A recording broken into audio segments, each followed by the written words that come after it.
There we go. Hello, everyone.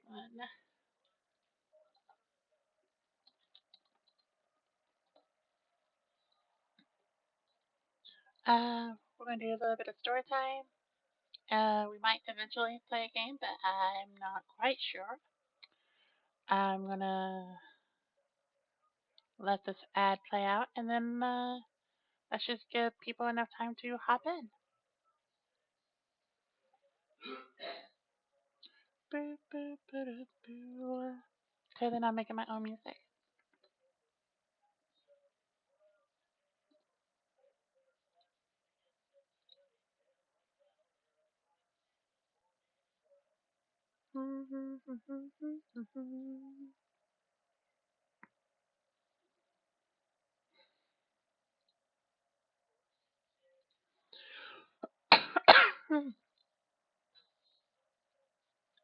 Now I should probably post the link to other places too.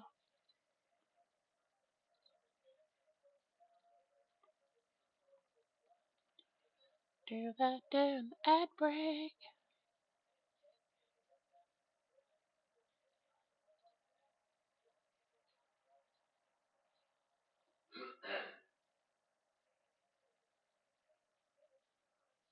Feel like I need to change my logo because it looks nothing like my model now.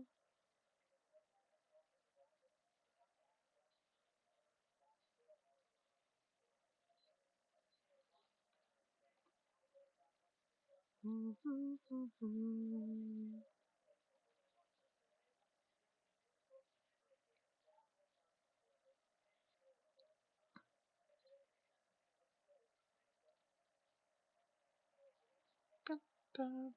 bum, bum.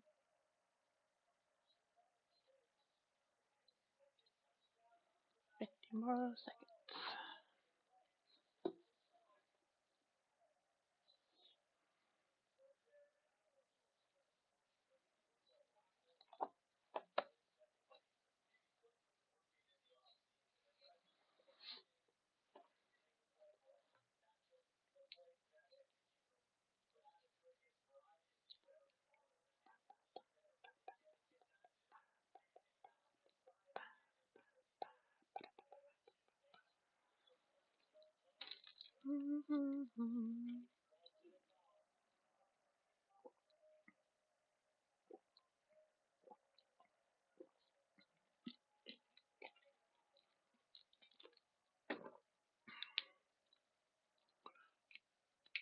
All right. Ad break is done. Thank you, Trish, for adding an ad break right off the bat. It's great. Love it.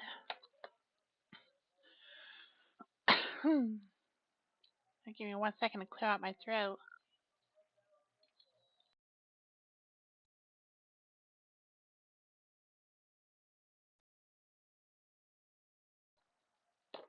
So, first story of the day. Again, just like last time, this is Gender Swap Fairy Tales by Carrie Fransman and Jonathan Plackett. So, Gretel and Hansel. Once upon a time, there dwelt on the outskirts of a large forest a poor woodcutter with her husband and 2 children. The girl was called Gretel, and the boy Hansel.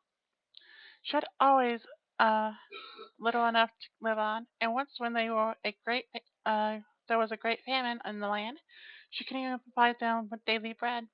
One night, as she was tossing about in bed, full of cares and worry, she sighed and said to her husband, "What's to become of us?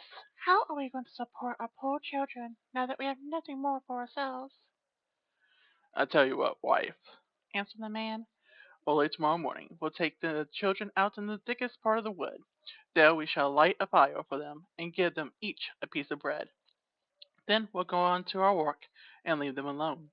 They won't be able to find their way home, and thus we shall be rid of them.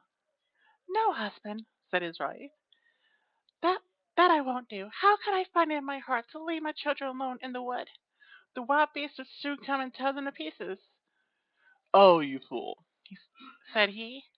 then we must all four die of hunger, and you must just as well go and play in the boards for our coffins. And he left her with no peace until she consented. But I can't help feeling sorry for the poor children, added the wife. The children, too, had not been able to sleep for hunger, and heard what their stepfather had said to their mother. Hansel wept bitterly and spoke to Gretel. Now it's all up to us with us. No, no, Hansel, said Gretel. Don't fret yourself. I'll be able to find a way to escape. No fear. And when the old people had fallen asleep, she got up, slipped on her little coat, opened the back door, and stole out. The moon was shining clearly, and the white pebbles which lay in front of the house glittered like little bits of silver. Gretel bent down and filled her pockets with as many of them as she could. Then she went back and said to Hansel, Be comforted, my little brother, and go to sleep. God will not desert us. And she lay down in bed again. At daybreak, even before the sun was up, the man came and woke the two children. Get up, you libbits.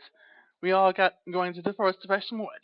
He gave them each a bit of bread and said, There's something in your lunch on, but don't eat it up before it's all gone. Before it's all before, for it's all you're going to get. Hansel took the bread under his apron, as Gretel had the stones in her pocket. Then they all set out together on the way to the forest. After they had walked for a little, Gretel stood still and looked back at the house, and this maneuver she repeated again and again. Her mother observed her and spake, Gretel, what are you gazing at there? And why do you always remain behind? Take care and don't lose your footing. Oh, mother, said Gretel, I'm looking back at my white kitten, which is sitting on the roof, waving me farewell. The man exclaimed, What a donkey you are! That isn't your kitten, that's the morning sun shining on the chimney. But Gretel had not looked back at the kitten, but had always dropped one of the white pebbles out of her pocket onto the path. Now they had reached the middle of the forest, and the mother said, Now, children, go and fetch a lot of wood, and I'll light you a fire that you mightn't feel cold. Gretel and Hansel heaped up brushwood until they had made a pile nearly the size of a small hill. The brushwood was set to fire, and when the flames leaped high, the man said, Now lay down at the fire, children, and rest yourselves. We're going into the forest and cut down wood. When we've finished, we'll come back and fetch you. Gretel and Hansel sat down beside the fire, and at midday ate the little bits of bread. They heard the strokes of the axe, so they thought Mother was quite near. But it was no axe they heard, but a bow she had tied to a dead tree, and that was blown about by the wind. And when they had sat for a long time, their eyes closed with fatigue, and they fell fast asleep. When they awoke at last, it was pitch black. Hansel began to cry and said, How are we ever going to get out of the wood? But Gretel comforted him. Wait a bit, she said, till the moon is up, and then we'll find our way sure enough. And when the full moon had risen, she took her brother by the hand and followed the pebbles, which shone like new three-penny bits, and showed them the path. They walked all through the night, and at daybreak they reached their mother's house again. They knocked at the door, and when the man opened it, he exclaimed, You naughty children! What a time you slept in the wood! We thought you were going to never come back. But the mother rejoiced, for her conscience had reproached her for leaving her children behind by themselves. Not long afterwards there was again great dearth in the land, and the children heard their father address the mother thus in bed one night. Everything is eaten up once more. We've only half a loaf in the house, and when that's done, it's all up with us. Children must be gotten rid of. We'll lead them deeper into the wood this time, so that they won't be able to find their way out again. There's no other way of saving ourselves. The woman's heart smote her heavily, and she thought surely it would be better to share the last bit with the children. But her husband wouldn't listen to her arguments, and did nothing but scold and reproach her. If a woman yields once, she is done for her, and so, because she had given in the first time, she was forced to do so the second time. That is not true, children. Just because you said yes once and gave in doesn't mean you have to keep doing it. You can change your mind as many times as you want. Okay? But the children were awake, and had heard the conversation when the old people were asleep. Gretel got up and wanted to get out and pick up pebbles again, as she had done the first time. But the man had barred the door, and Gretel couldn't get out. But she consoled her little brother and said, "Don't cry, Hansel, and sleep peacefully, for God is sure to help us." At early dawn the man came and made the children get up. They received a bit of bread, but it was even smaller than the time before. On the way to the wood, Gretel crumbled it in her pocket, and every few minutes she stood still and dropped a crumb on the ground. "Gretel, what are you stopping and looking about for?" said the mother. "I'm looking back at my little pigeon, which is sitting on the roof, waving me farewell," answered Gretel. "Fool," said the husband. "That isn't your pigeon in the morning sun glittering. That's the morning sun glittering on the chimney." But, but Gretel gradually threw all her crumbs onto the path. The man led the children still deeper into the forest, farther than they had ever been in the place before. Then a big fire was lit again, and the father said, "Just sit down there, children, and if you're tired you can sleep a bit. We're going into the forest to cut down some wood, and in the evening, when we're all finished, we'll come back and fetch you." At midday Hansel divided his bread with Gretel, for she had strewn hers all along the path. Then they fell asleep, and evening passed away, but nobody came to check on the poor children. They didn't wake until it was pitch dark, and Gretel comforted her brother, saying, "Only wait, Hansel, till the moon rises, then we'll be able to see the breadcrumbs I scattered along the path. They will show us the way back to the house." When the moon appeared, they got up, but they found no crumbs, for the thousands of birds that fly about in the woods and fields had picked them all up. Never mind," said Gretel to Hansel. "You'll see we'll find a way out." But all the same they did not. They wandered about the whole night, and the next day, from morning to evening, but they could not find a path out of the wood. They were so very hungry, for they had nothing to eat but a few berries they found growing on the ground. And at last they were so tired that their legs refused to carry them any longer, so they lay down under a tree and fell asleep. Good morning, Candy. On the third morning, after they had left their mother's house, they set about wandering again, but only got deeper and deeper into the wood, and now they felt if help did not come to them soon, they might perish. At midday they saw a beautiful little snow-white bird sitting on a branch, which sang so sweetly that they stopped still and listened to it. When its song was finished, it flapped its wings and flew out in front of them. They followed it and came to a little house, on the roof of which it perched. And when they came quite near, they saw that the cottage was made of bread and roofed with cakes, while the windows were made of transparent sugar. "Now we'll set to," said Gretel, "and have a regular blowout. I'll eat a bit of the roof, and you, Hansel, can eat of the window, which you'll find a sweet morsel." Gretel stretched up her hand and broke off a little bit of the roof to see what it was like, and Hansel went to the casement and began to nibble at it. Thereupon a shrill voice called out from the room and said, "Nibble, nibble, little mouse! Who's nibbling my house?" The children answered, "'Tis heaven's own child, the tempest wild," and went on eating without putting themselves about. Gretel, who thoroughly appreciated the roof, tore down a big bite of it, while Hansel pushed out a whole round window pane and sat down the better to enjoy it. Suddenly the door opened, and an ancient man leaning on a staff hobbled out. Gretel and Hansel were so terrified that they let what they had in their hands fall. But the old man shook his head and said, "Oh no, you dear children. Who led you here? Just come in and stay with me, and no ill shall befall you." He took them both by the hand and led them into the house, and laid a most sumptuous dinner in front of them, milk and sugared pancakes with apples and nuts. After they had finished, 2 beautiful white beds were prepared for them, and when Gretel and Hansel lay down in them, they felt as if they had gotten into heaven. Now, children, we all know how it is with strangers, and you should not, randomly take refuge with strangers, just as a part of course. The old man had appeared to be most friendly, but he was really an old wizard who had waylaid the children, and only built the little bread house in order to lure them in. When anyone came into his power, he killed, cooked, and ate her, and held a regular feast day for the occasion. Now wizards have red eyes and can't see that far, but like beasts, they have a keen sense of smell and know when a human's being passed by. When Gretel and Hansel fell into his hands, he laughed maliciously and said, jeering, "Ha! I got them now. They shan't escape me."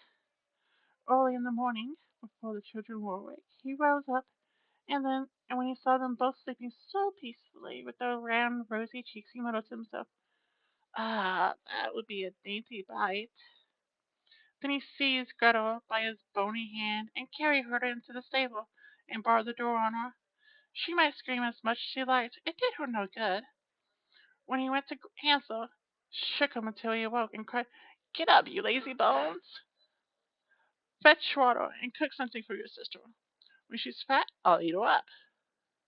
Hansel began to cry bitterly, but it was of no use. He had to do what the wicked wizard bade for him. So the best food was cooked for poor Gretel, but Hansel got nothing but crab shells. Every morning the old man hobbled out of the stable and cried, "Gretel, put out your finger that I may feel if you're getting fat." But Gretel always stretched out a bone, and the old man, whose eyes were dim, couldn't see it, and thinking always it was Gretel's finger, wondered why she fattened so slowly. When 4 weeks had passed and Gretel still remained thin, he had lost his patience and determined to wait no longer. "Hansel," he called to the boy, "be quick and get some water. Gretel may be fat or thin. I'm going to kill her tomorrow and cook her." Oh, and how the poor little brother sobbed as he carried the water, and how the tears rolled down his cheeks. "Kind Heaven, help us now!" he cried. "If only the wild beasts in the wood had eaten us, then at least we would have died together." "Just hold your peace," said the old codger. "It won't help you."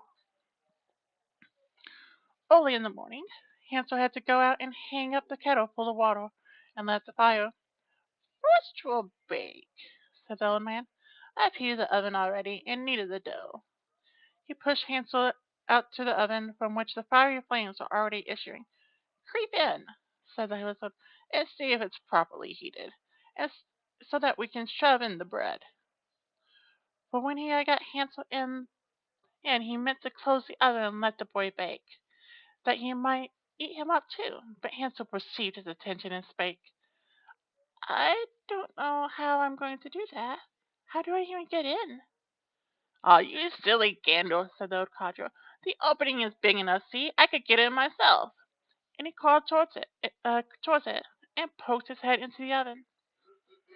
Then Hansel gave him a mighty shove that sent him right in, shut the iron door, and drew the bolt.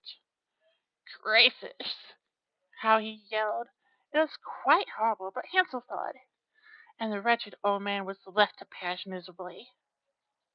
Hansel flew straight to Gretel, opened the little stable door, and cried, "Gretel, we are free, and the old wizard is dead."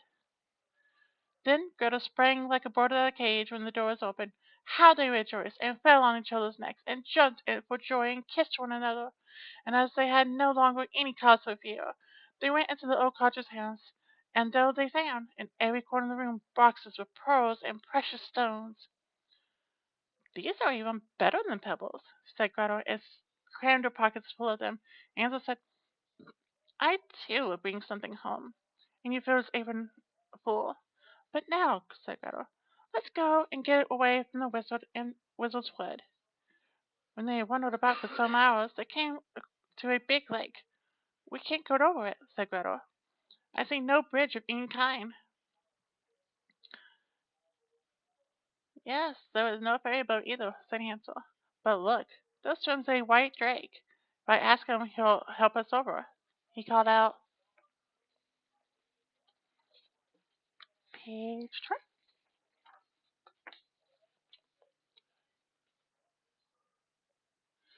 Here are two children, mournful very, seeing neither bridge nor ferry.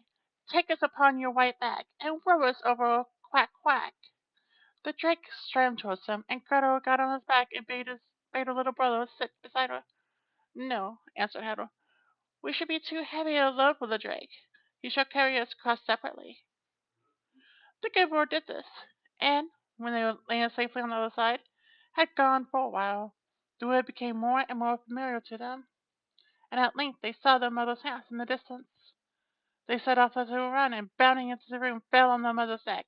The woman had not passed a happy hour since she left them in the wood, but the man had died. Good. Hansel shook out his apron so that the pearls and the precious stones rolled about the room, and Gretel threw down one handful after another out of her pocket. Thus all the troubles were ended, and they lived happily ever after.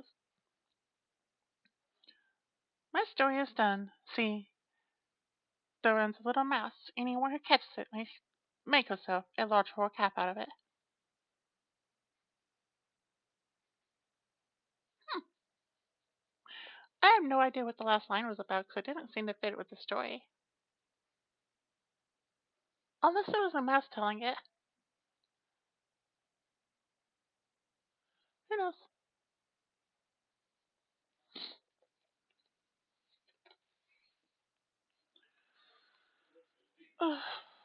I am going to take me a quick drink, a little bit of stretch.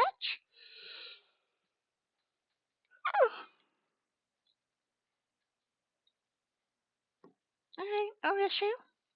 I'm going to put this on YouTube after I get done recording it, so you'll have that too. I'm probably going to do 3 stories maybe, and then maybe do a streaming of some games. I'm not sure yet.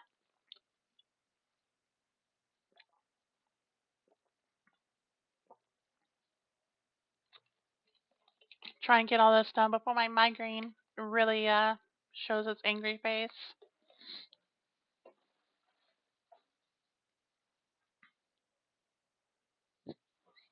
So you see, I'm going through a little bit of caffeine withdrawal because I drank a lot of monsters yesterday, and you should never, never do that. I don't know why my mouth is going so weird on my model. Oh, I forgot to get mix it up. Let me see if I can calibrate it right quick. Oh wait, no, low cap. Boop, boop, boop, boop, boop, boop.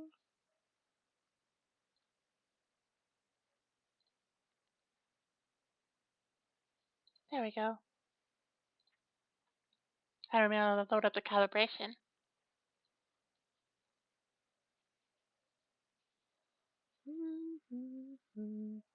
So, Candy, how are you? And I'm pretty sure the kiddo's there with you too.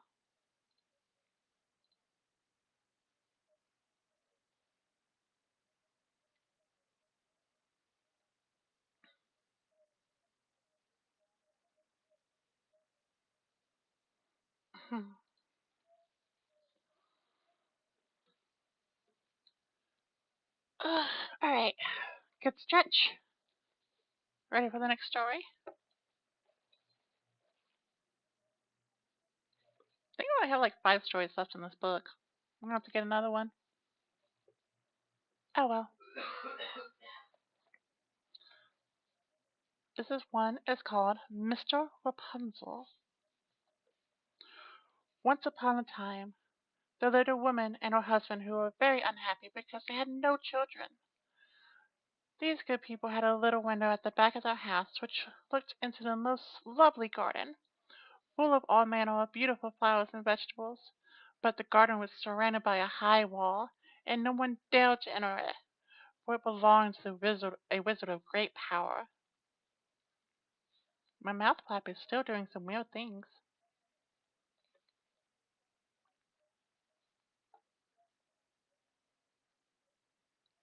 Why are you doing this weird stuff?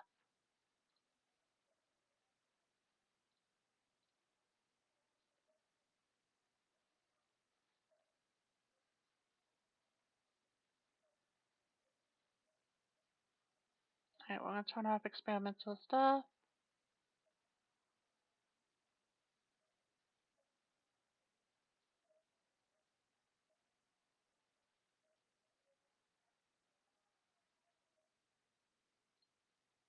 Alright, that should help some.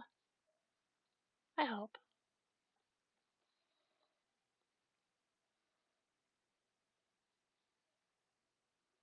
Hmm.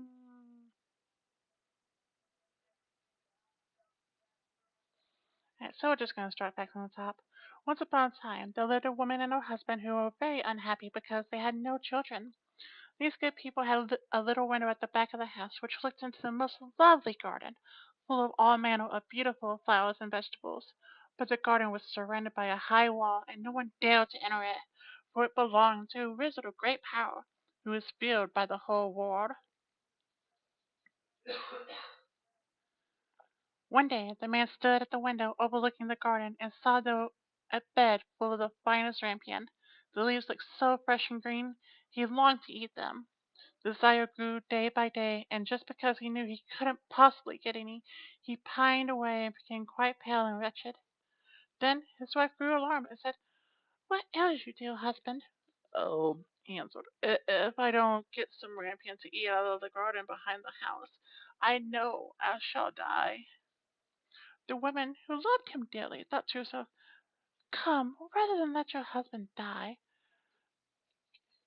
you shall fetch him some rampion, no matter the cost." So, at dusk, she climbed over the wall into the wizard's garden, and hastily gathered a handful of rampion leaves. She returned with them to her husband.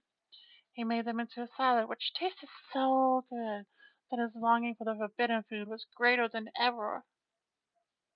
Kind of how addiction works, y'all. If he were to know any peace of mind, there was nothing for it but that his wife should climb over the garden wall again and fetch him some more. So at dusk over she got, but when she reached the other side she drew back in terror, for there, standing before her, was the old wizard.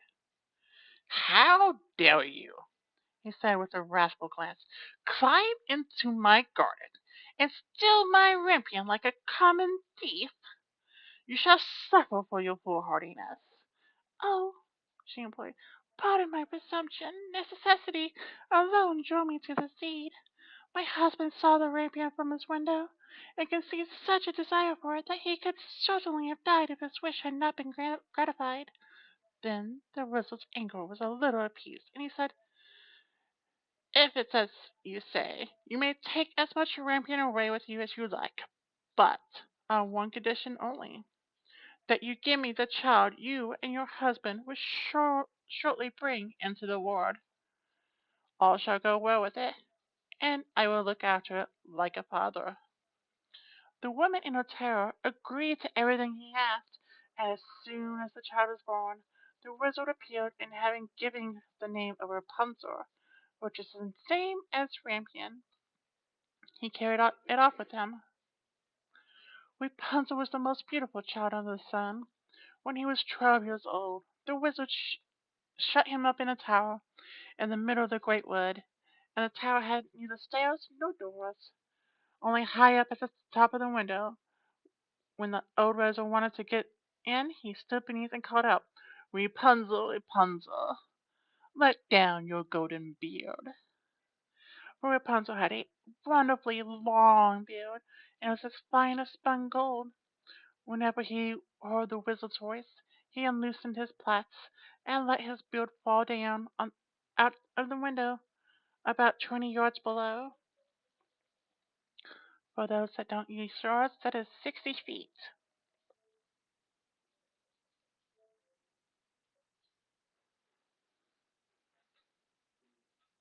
And the old wizard climbed up by it. After they had lived like this for a few years, it happened one day that a princess was riding through the wood and passed by the tower. As she drew near it, she heard someone singing so sweetly that she stood still, spellbound, and listened. It was Rapunzel in his loneliness, trying to while away the time by letting his sweet voice ring out into the wood. The princess longed to see the owner of the voice, but she sought in vain. For a door in the tower she rode home, but she was so haunted by the song she had heard that she returned every day to the wood and listened. One day, when she was standing thus behind a tree, she saw the old wizard approach and heard him call out, "Rapunzel, Rapunzel, let down your golden beard." When Rapunzel let down his plates, and the wizard climbed up, he climbed up by them. "So that's the staircase, is it?" said the princess. "Then I, too, will climb it and try my luck." So, on the following day, at dusk, she went to the foot of the tower and cried, "Rapunzel, Rapunzel, let down your golden beard." And, as soon as he had laid it down for the princess, she climbed up. At first Rapunzel was terribly frightened when a woman came in, for he had never seen one before. But the princess spoke to him so kindly, and told him at once that her heart had been so touched by his singing that she felt she should know no peace of mind till she had seen him. Very soon Rapunzel forgot his fear, and when she asked him to marry her, consented at once. "For," he thought, "she is a young and handsome, and I certainly be happier with her than the old wizard." So he put his hand on hers and said, "Yes, I will gladly go with you. And only how am I going to get down and out of this tower? Every time you come to see me you must bring a skein of silk with you, and I will make a ladder out of them. And when it's finished I will climb down by it, and you will take me away on your horse."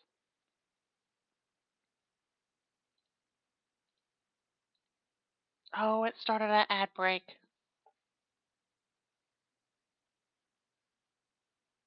Bah, I missed it.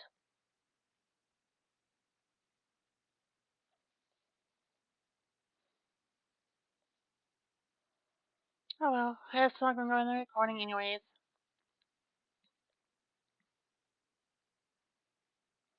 They arranged that till the lad was ready she was to come to him every evening because the old man was with him during the day. The old wizard, of course, knew nothing of what was going on till one day Rapunzel, not thinking what he was about, turned to the wizard and said, "How is it, good father, that you are so much harder to pull up than the young princess? She is always with me in a moment." "Oops! Oh, you wicked child!" cried the wizard. "What is this I hear? I thought I had hidden you from safely from the whole world, and in spite of it, you have managed to deceive me."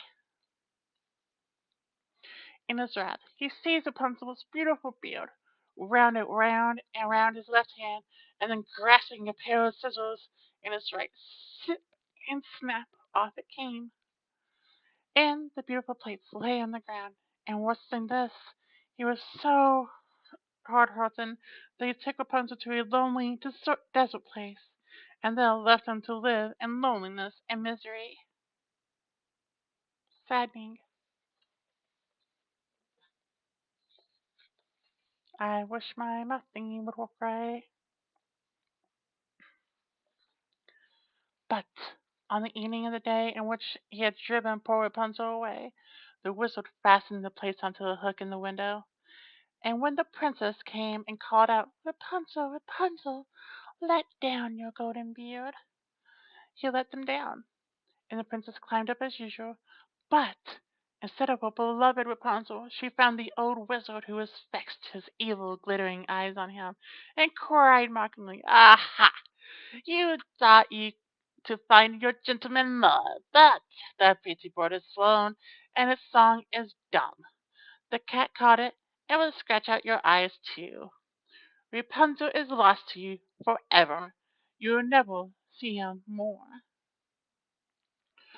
The princess was beside herself with grief, and in her despair she jumped right down the tower, and, though she escaped with her life, the thorns among which she fell pierced her eyes out. Ew! Then she wandered blind and miserable through the wood, eating nothing but roots and berries, and weeping and lamenting the loss of her lovely groom. So she wandered about for some years, as wretched and unhappy as she could well be, and at last she came to the desert place where Rapunzel was living. Of a, sudden, of a sudden she heard a voice which seemed strangely familiar to her.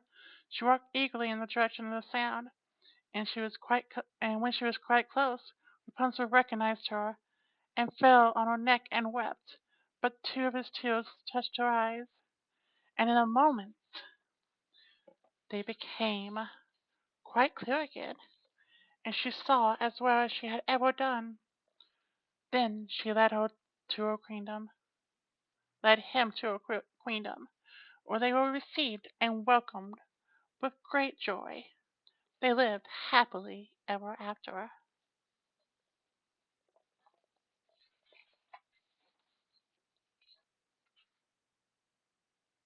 Ooh, I think the next one's a Snow White one.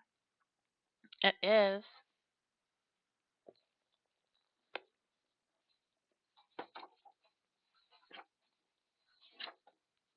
Let's see.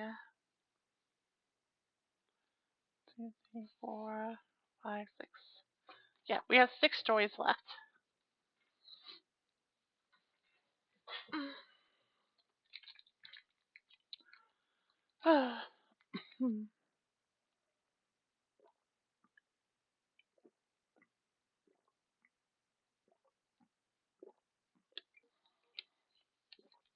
I really do hope you're enjoying these fairy tales. If you have a book that you would want me to read in the future, let me know. I'm pretty sure all of you have my Discord information. And yeah, I will see if I can get a hold of it and I will read it for you. Honestly, this is like my favorite thing to do. And if you guys want me to keep just doing story time, I will actually put more effort in and making a better background and stuff. And eventually, I'll think ahead of time, and I will do a face reveal and maybe a dress up. Yeah, 'cause I do have quite a few costumes I can use. So yeah, let me know if you like that. Especially since my model has been acting kind of weird lately, and I'm not too fond of that. Although I think I would need like a green screen or something, but we'll figure that out. Maybe I can use something in Discord for it. I don't know, but we'll figure it out.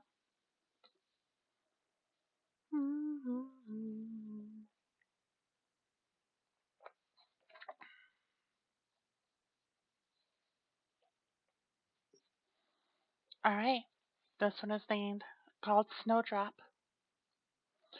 Once upon a time, in the middle of winter, when the snowflakes were falling like feathers on the earth, a king sat at a window framed in black ebony and sewed. And as he sewed and gazed out to the white landscape, he pricked his finger with a needle, and 3 drops of blood fell on the snow outside.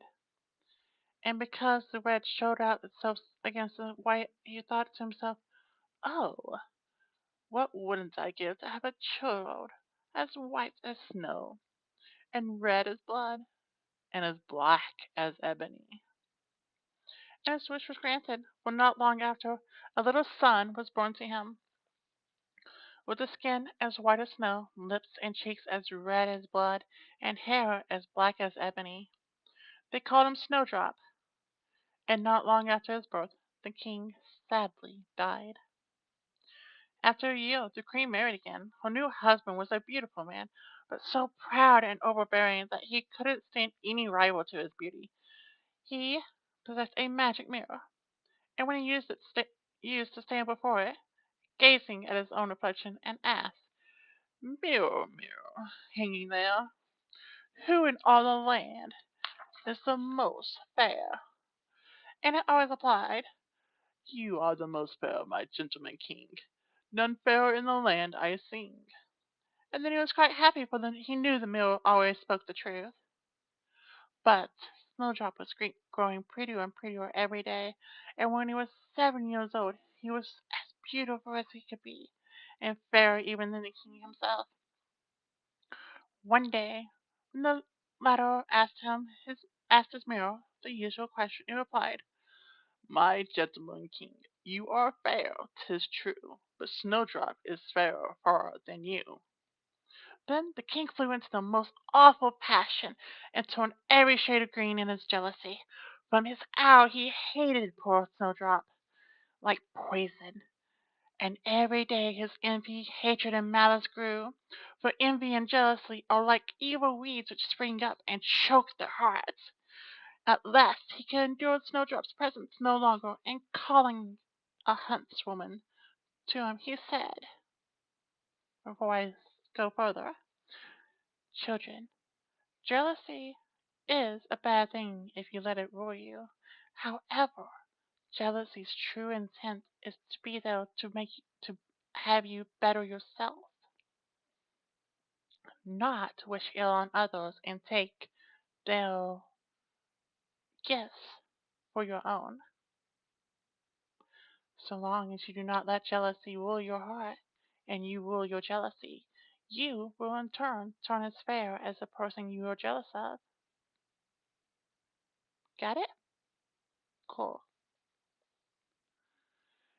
Take the child into the wood, and never let me see his face again. You must kill him and bring back his lungs and livers, that I may know certain he is dead. You. The huntswoman did as she was told, and led Snowdrop out into the wood. But as she was in the act of drawing out her knife to slay him, he began to cry and said, "Oh, dear huntswoman, spare my life. I will promise to bear thy forth into the whitewood, and never return home again." And because he was so young and pretty, the huntswoman had pity on him and said, "Well, run along, poor child." For she thought to herself, "The wild beasts will soon eat him up anyways." And her heart felt lighter because she hadn't had to do the deed herself, and she turned away a young boar and came running past. So she shot it and brought its lungs and livers home to the king as proof that Snowdrop was really dead. And the wicked man had them stewed in salt and ate them up. Ew. Thinking he had made an end of Snowdrop forever. Man, what I said about, not taking someone's gifts for their own? Yeah. This includes eating them. No eating them. Cannibalism is very frowned upon. Now, when the poor child found himself alone in the big wood, the very trees around him seemed to assume strange shapes, and he felt so frightened he didn't know what to do. Then he began to run over the sharp stones and through the bramble and bushes, and the wild beasts ran past him, but they did not him no harm. He ran as far as his little legs would carry him, and as even approached, he saw a little house, and he stepped inside to rest. Everything was very small in the little house, but cleaner and neater than anything you can imagine. In the middle of the room there stood a little table covered with a white tablecloth, and 7 little plates and forks and spoons, and knives and tumblers. Side by side against the wall there were 7 little beds, covered with snow white counterpanes. Snowdrop felt so hungry and thirsty that he ate a bit of the bread and a little porridge from each plate, and drank a drop of wine out of each tumbler. Then, feeling tired and sleepy, he lay down on one of the beds, but it wasn't comfortable. Then he tried all the others in turn,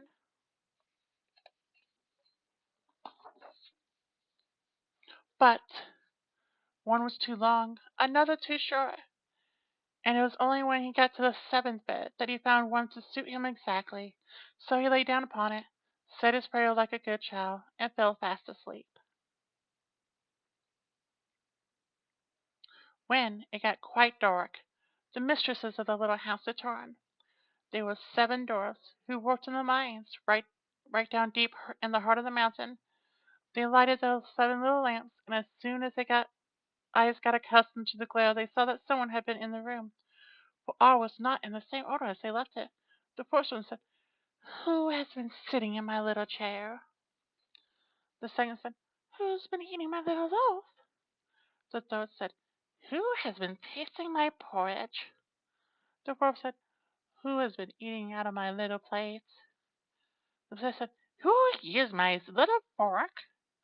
The sixth said, "Who's been cutting with my little knife?" The seventh said, "Who has been drinking out of my little tumbler?"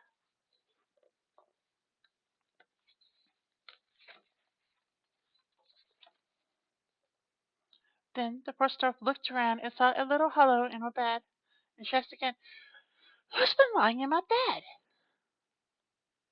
The, the others came running around and cried when they saw their beds, "Someone has lain into ours as well." But when the seventh came to her bed, she started back in amazement, for she beheld Snowdrop fast asleep. Then she called to the others, who turned the little lamps full on the bed, and when they saw Snowdrop lying there, they nearly fell down with surprise. "Goodness gracious!" they cried, "what a beautiful child!" And they were so enchanted by its beauty that they did not wake him, but let him sleep on the little bed. But the seventh dwarf slept with her companions 1 hour in each bed, and in this way she managed to pass the night. In the morning Snowdrop awoke, but when he saw the 7 little dwarfs he felt very frightened. But they were so friendly and asked him what his name was, in such a kind way that he replied, I'm Snowdrop." "Why did you come to our house?" continued the dwarfs.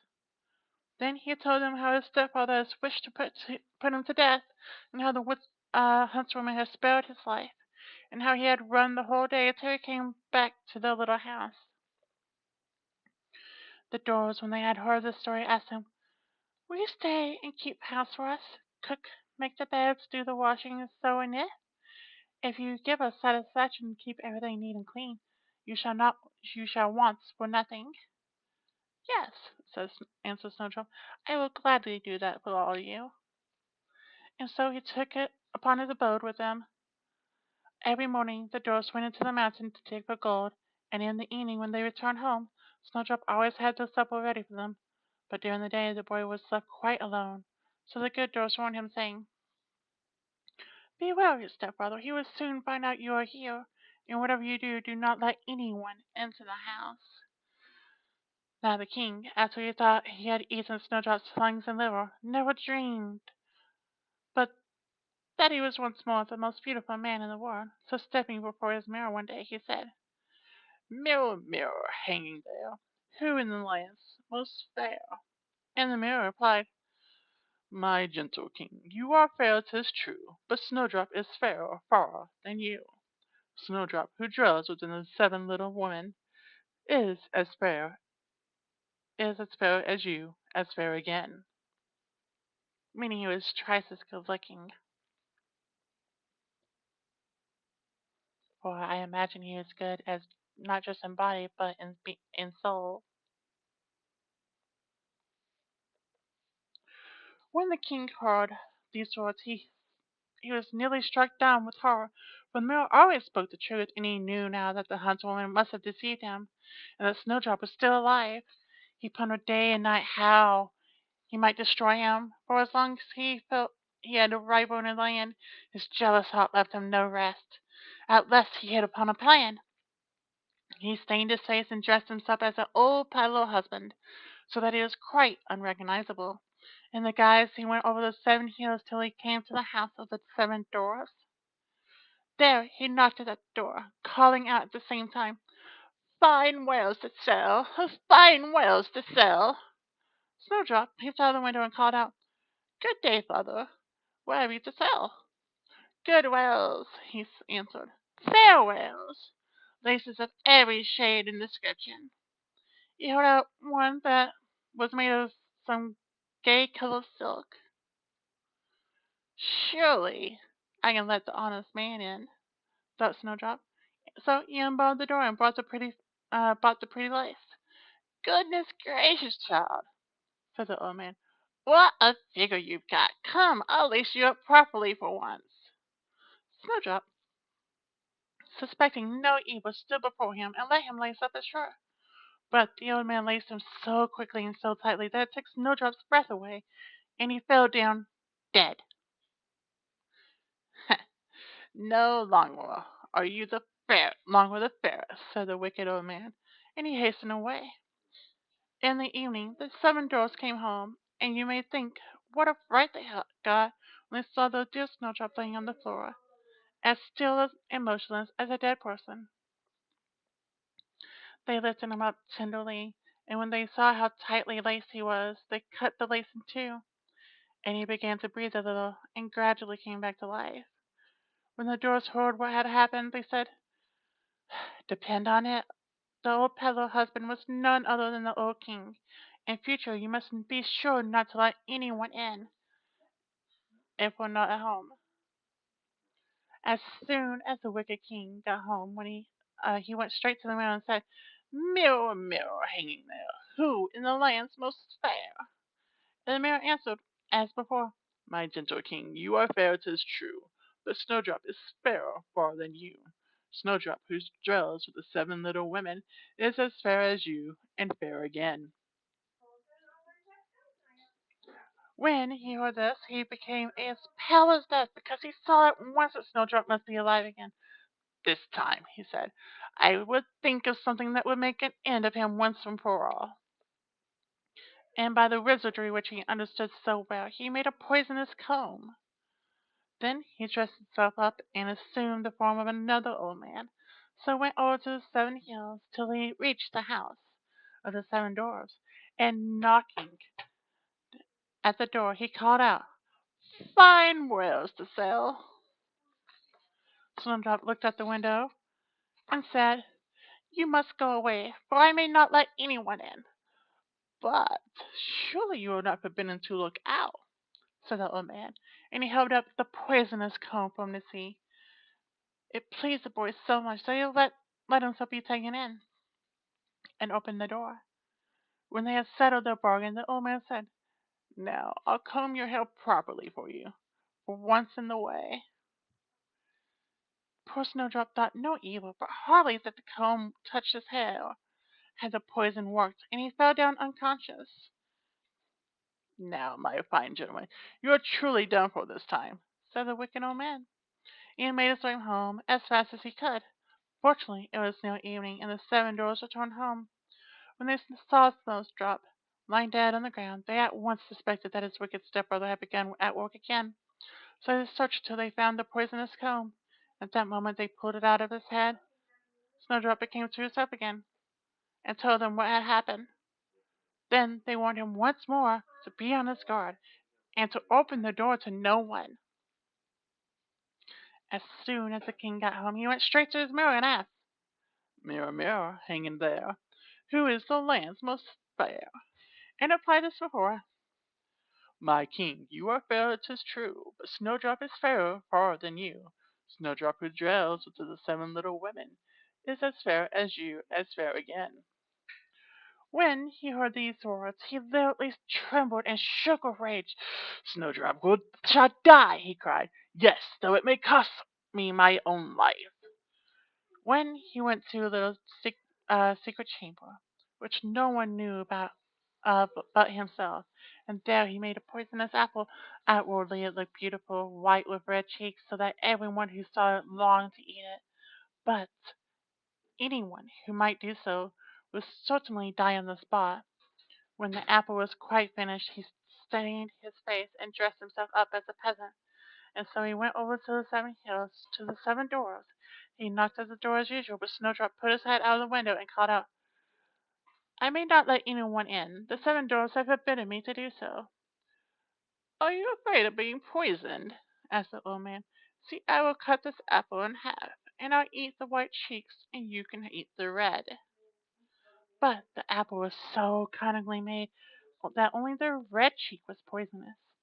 Snowdrop longed to eat the tempting fruit, and when he saw that the peasant man was eating it himself, he couldn't resist the temptation any longer, and stretching out his hand, took the poisonous half.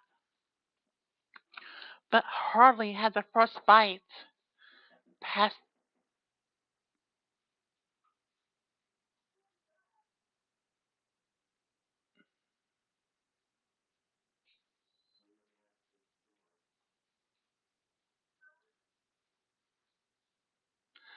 his lips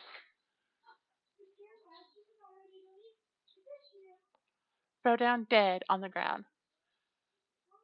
Then the eyes of the cruel king sparkled with glee, and laughing aloud, he cried, "As right as snow, as red as blood, and as black as ebony. This time the dwarves won't be able to bring you back to life."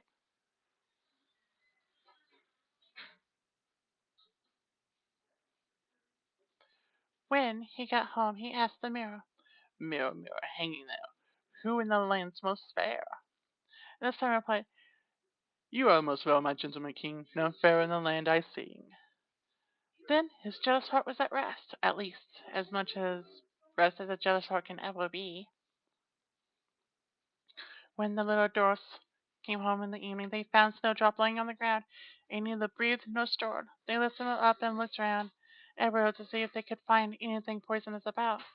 They unlaced his hair, combed his hair, washed him with water and wine, but all in vain. The child was dead and remained dead. Then they placed him on a bier, and all seven dwarfs sat around it, weeping and sobbing for 3 whole days. At last they made up their minds to bury him, but he looked as blooming as a living being, and his cheeks were still such a lovely color that they said, "We can't hide him away in the black ground." So they had a coffin made of transparent glass, and they laid him in it, and wrote on the lid in golden letters that he was a royal prince. When they put the coffin on top of the mountain, and one of the dwarfs always remained beside it and kept watch over it, and the very birds of the air came and bewailed Snowdrop's death. First an owl, and then a raven, and at last a little dove. Snowdrop Snowdrop lay a long time in the coffin, and he always looked the same, just as if he was fast asleep, and remained as white as snow, as red as blood, and his hair as black as ebony. Now it happened one day that a princess came to the wood, and passed by the dwarf's house. She saw the coffin on the hill with a beautiful Snowdrop inside it, and when she had read what was written on the golden letters, he said to the dwarf, "Give me the coffin. I'll give you whatever you like for it." But the dwarf said, "No, we couldn't part for it for all the gold in the world." "Well, then," she replied, "give it to me, because I can't live without Snowdrop. I will cherish and love it as my dearest possession." She spoke so sadly that the good dwarf had pity on her, and gave her the coffin, and the princess made her servants bear it away on their shoulders. Now it happened that as they were going down the hill, they stumbled over a bush, and jolted the coffin so violently that the poisonous bits of apple Snowdrop had swallowed fell out of his throat. He gradually opened his eyes, lifted up the lids of the coffin, and sat up alive and well. "Oh, dear me, where am I?" he cried. The princess answered joyfully, "You are with me," and she told that him all that had happened, adding, "I love you better than anyone in the whole world. Will you come with me to my mother's palace and be my husband?" Snowdrop consented, and with her and the marriage was celebrated with great pomp and splendor. Now Snowdrop's wicked stepfather was one of the guests invited to the wedding feast. When he had dressed himself very gorgeously for the occasion, he went to the mirror and said, "Mirror, mirror, hanging there, who in the land most fair?" And the mirror answered, "My gentleman king, you are fair, 'tis true, but Snowdrop is fairer far than you." When the wicked man heard these words, he uttered a curse, and was beside himself with rage and mortification. At first he didn't want to go to the wedding at all, but at the same time he felt like he would never be happy until he had seen the young king.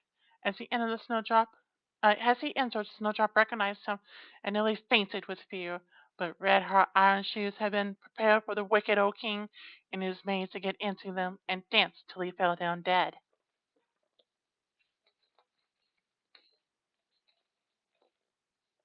And that was Mr. Rapunzel.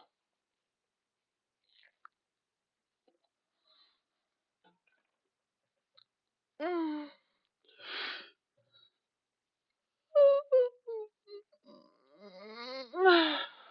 Wait, that wasn't Mr. Rapunzel. That was Snowdrop. Mr. Rapunzel was the previous story.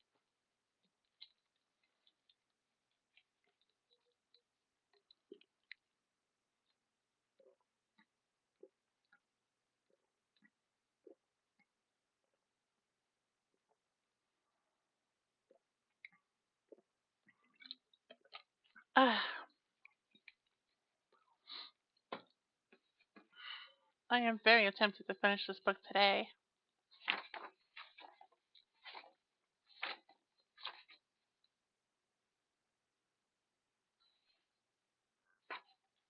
Well, we only have 5 stories left.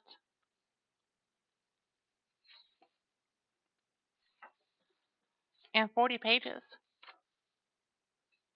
Welcome back. You just missed Mr. Rapunzel and Snowdrop. But we're about to go into Snowdrop's cousin, Little Red Riding Hood. Well, they come from the same storyline. As in, the same overarching story. Which is extremely dark, honestly. Would you like to know it? That's okay.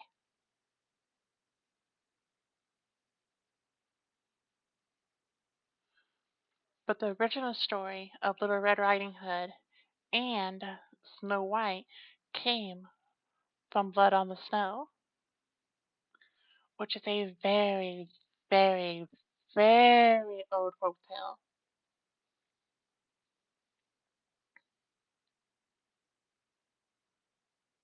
And it's very dark. And it was about trying to fight off winter so that spring may come.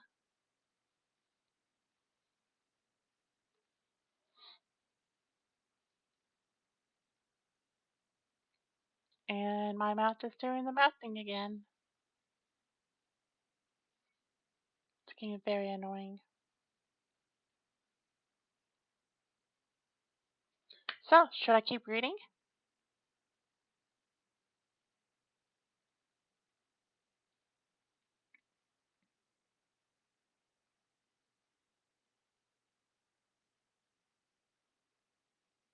Also, I kind of think I should have like a fireplace kind of audio in the background, you know?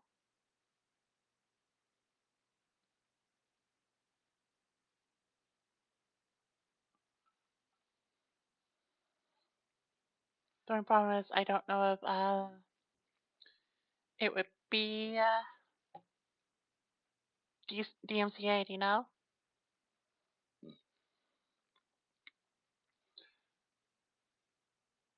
Yeah, we can try, and then if we'll have to figure out how to split it away if YouTube has an issue with it.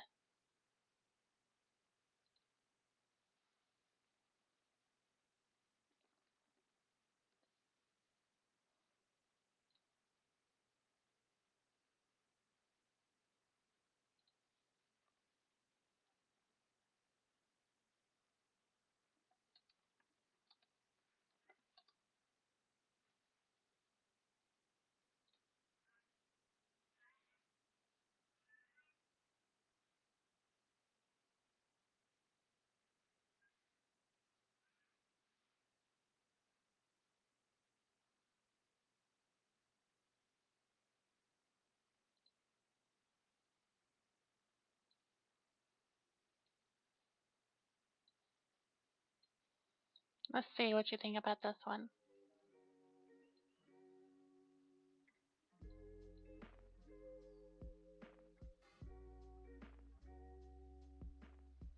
Oh, fun!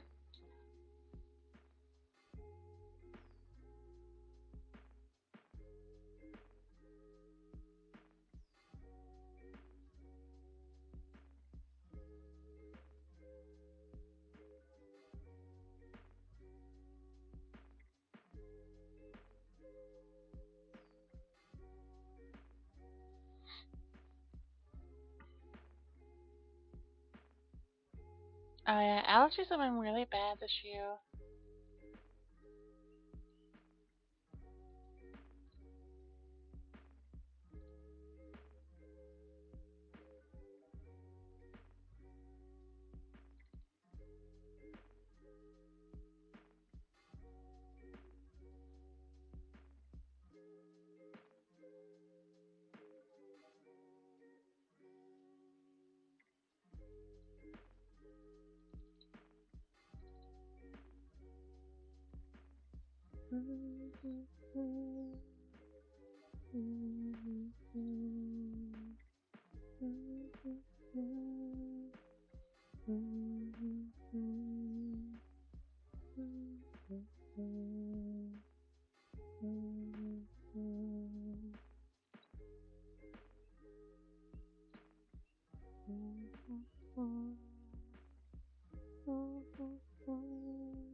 Yeah.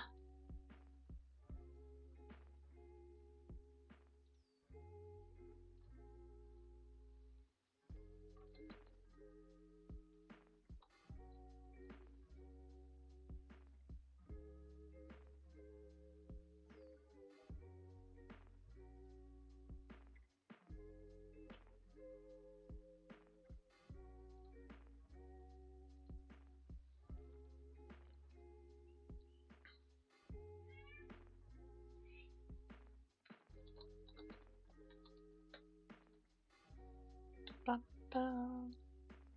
But you found it, yeah?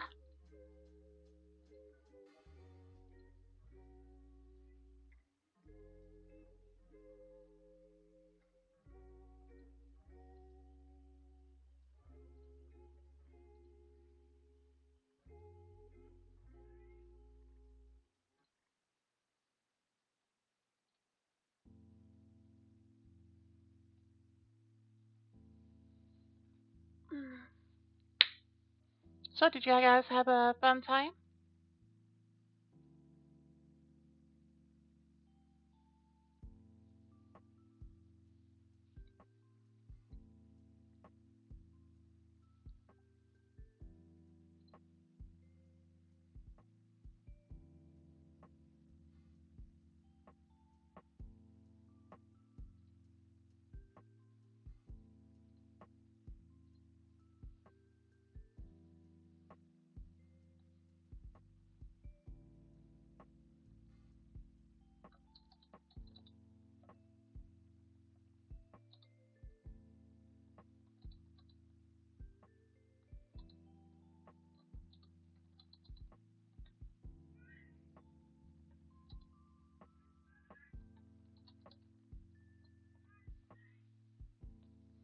Mm-hmm.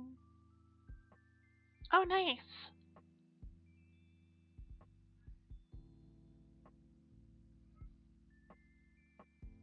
So, what do you think of the music?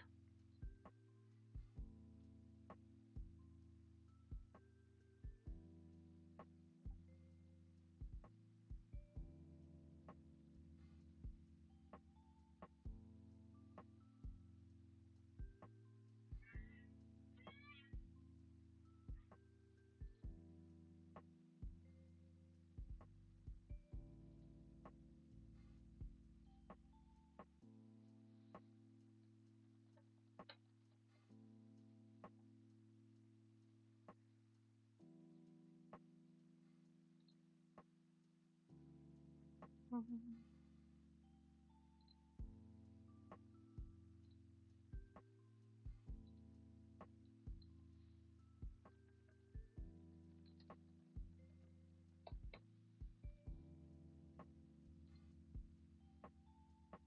Cool.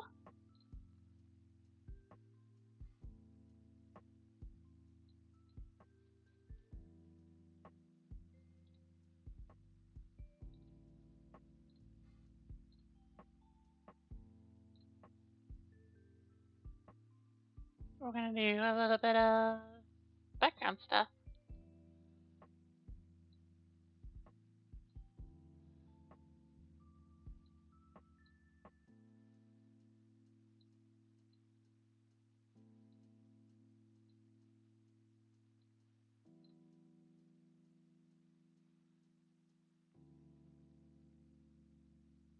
No, I just realized my image doesn't go all the way to the bottom. Weird.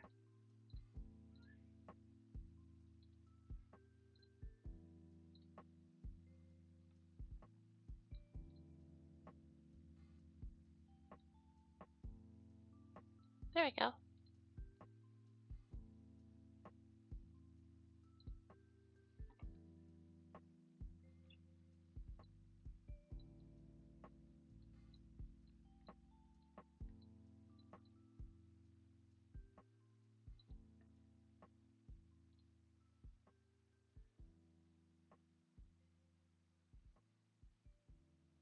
Oh, I could like shrink her down and put her in the grove itself.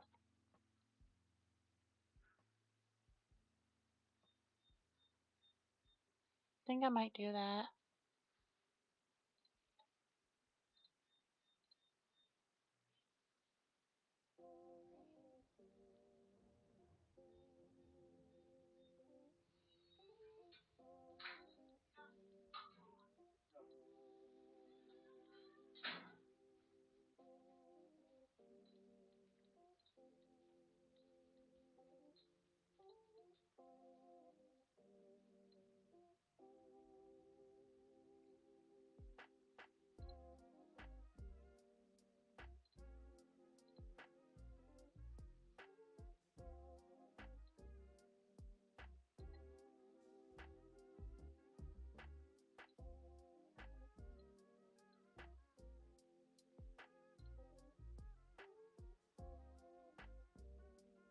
Yeah, how's that? And what I can do is go over here, props, add my wings on.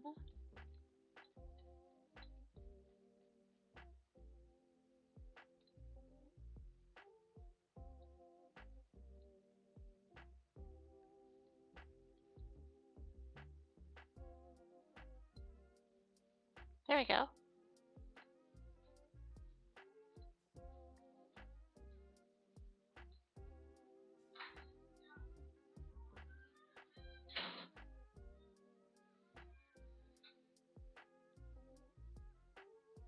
Yeah, that looks pretty good, yeah?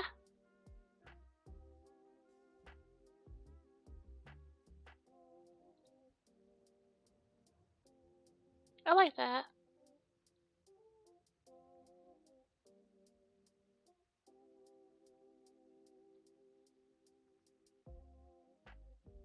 I have to rename this female though.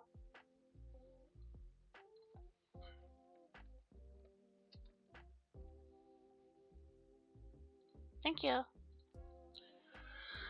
This model took me 2 weeks to complete, I think.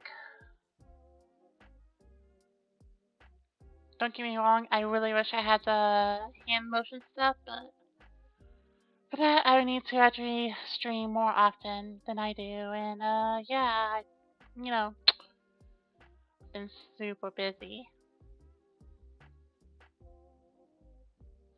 Alright, so I'm gonna take a little break myself here in a moment, because I kinda need to go pee.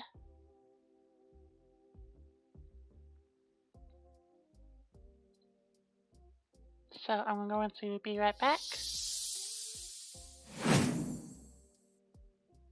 I'm going to trigger an ad break so we don't have to worry about it.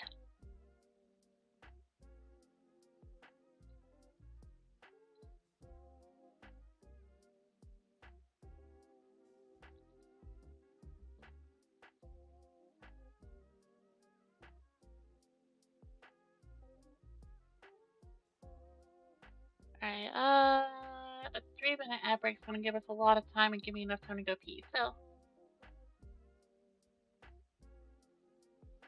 not that you have to worry about it, but alright, I'll be right back.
Goodness, that break didn't last as long as I thought it would. Or 3 minutes fly by pretty quick.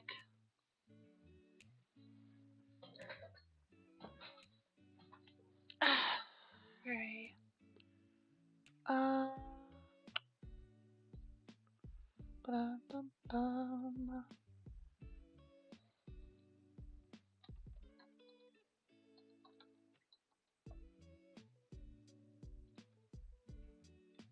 Bum.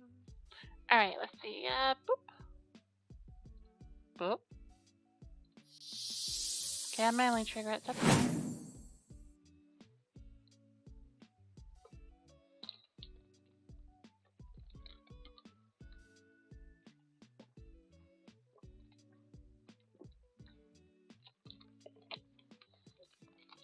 Should get me another drink of water too. Oh well. I'll be good for another story and then I'll go get a drink.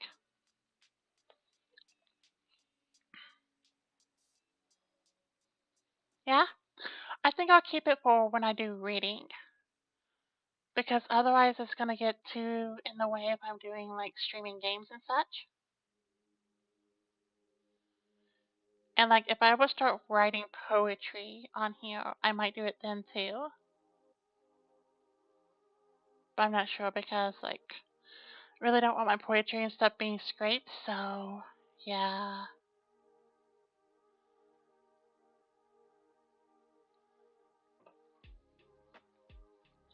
Alright, let's go to Little Red Riding Hood. Once upon a time there lived in a certain village a little country boy. The prettiest creature was ever seen. Have you noticed that a lot of these stories they focus so much on the beauty of the exterior of someone? Like, in the grand scheme of things, your outside beauty means very, very little. But that's how fairy tales go. His father was excessively fond of him. His grandfather doted on him still more. This good man had made for him a little Red Riding Hood, which became the boy so extremely well that everybody called him Little Red Riding Hood. One day, his father, having made some custards, said to him, Go on, my boy. Go on, my dear, and see how thy grandpa does, for I hear he has been very ill. Carry him a custard and his little pot of butter. Little Red Riding Hood set out immediately to go to his grandfather, who lived in another village. As he was going through the wood, he met with the mistress wolf, who had a very great mind to eat him up, but she durst not, because of some. I'm not reading that word. Hard by in the forest. She asked him whither he was going. The poor child, who did not know that it was dangerous to stay and hear a wolf talk, said to her, I am going to see my grandpa and carry him a custard and a little pot of butter from my papa. Does he live far off? Said the wolf. Oh, aye, said the Little Red Riding Hood. It is beyond the mill, you see, there, at the first house in the village. Well, said the wolf, and I'll go see him too. I'll go this way and you go that way, and we shall see who'll be there the soonest. The wolf began to run as fast as she could, taking the nearest way, and the little boy went by the farthest route, diverting himself in gathering nuts, running after butterflies, and making a nosegays of such flowers as he met with. The wolf was not long before she got to the old man's house. She knocked at the door. Who's there? Your grandchild, Little Red Riding Hood, said the wolf, counterfeiting his voice. Who has brought you a custard and a little pot of butter sent by Papa? The good grandfather, who was in bed because he was somewhat ill, cried out, Pull the bobbin and the latch will go up. and the wolf pulled the bobbin, and the door opened, and then presently she fell upon the good man and ate him up in a moment. It was above 3 days that she had not touched a bit. She then shut the door and went into the grandfather's bed, expecting Little Red Riding Hood, who came some time afterwards and knocked at the door. Tap, tap. Who's there? The red. Eh. The Red Riding Hood, hearing the big voice of the wolf, was at first afraid, but believing his grandfather had a cold and was hoarse, answered, "'Tis your grandchild, Little Red Riding Hood, who has brought you a custard and a little pot of butter Papa sends you." The wolf cried out to him, softening her voice as much as he could, "Pull the bobbin, and the latch will go up." The Little Red Riding Hood pulled the bobbin, and the door opened. The wolf, seeing him come inside, said to him, hiding herself under the bedclothes, "Put the custard and the little pot of butter upon the stool, and come lie down with me." Little Red Riding Hood undressed himself and went into the bed. Well, being greatly amazed to see how his grandfather looked in his nightclothes, he said to him, "Grandpapa, what great arms you have got! That is about as a height deal. Grandpapa, what great legs you got!"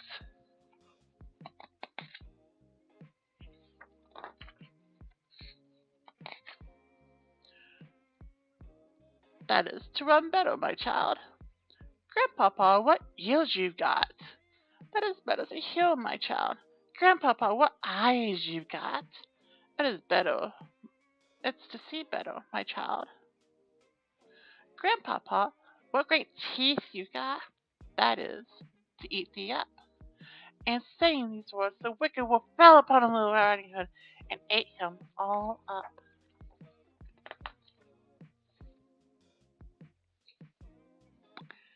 This is not the one where the woodsman, or I guess in this case a woodswoman, comes in and opens up the wolf. That's the end of the story.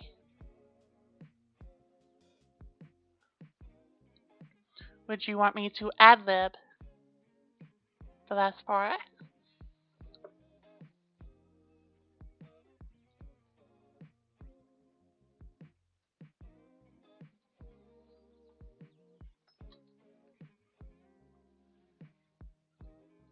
Dun, dun.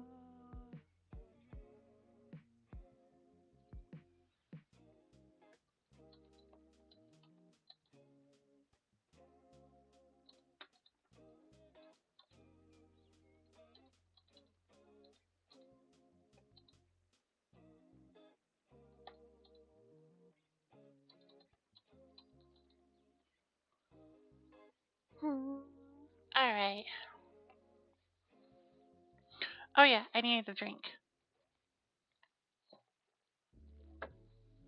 So we'll get a drink real quick and I'll be right back. No ad break this time. I'll keep talking while I do that. Oh, you haven't heard it without the woodsman? Yeah, the original didn't have a woodsman come in and save the poor child.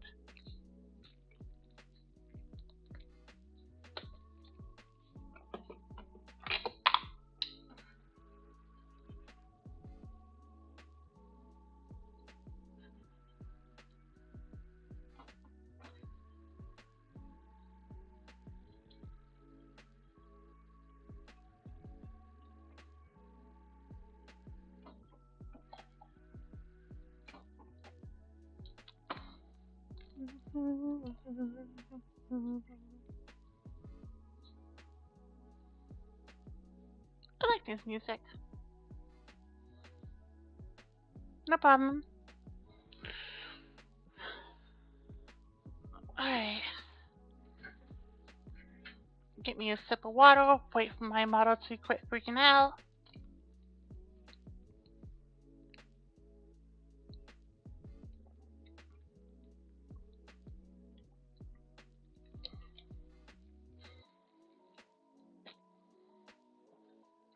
Bum, bum, bum, bum. Alright. I should fix Nightbot because I'm not currently playing that game.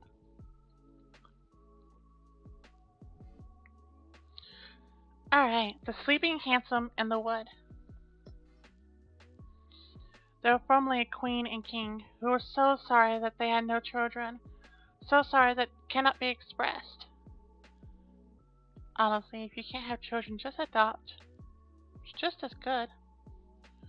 They went to all the waters in the world, vows, pilgrimages, and all ways were tried, and all to no purpose. At last, however, the king had a son. They were a very fine christening, and the prince for his godfathers all the fairies they could find in the whole kingdom. They found 7, that every one of them might give him a gift, and was the custom of the fairies in those days.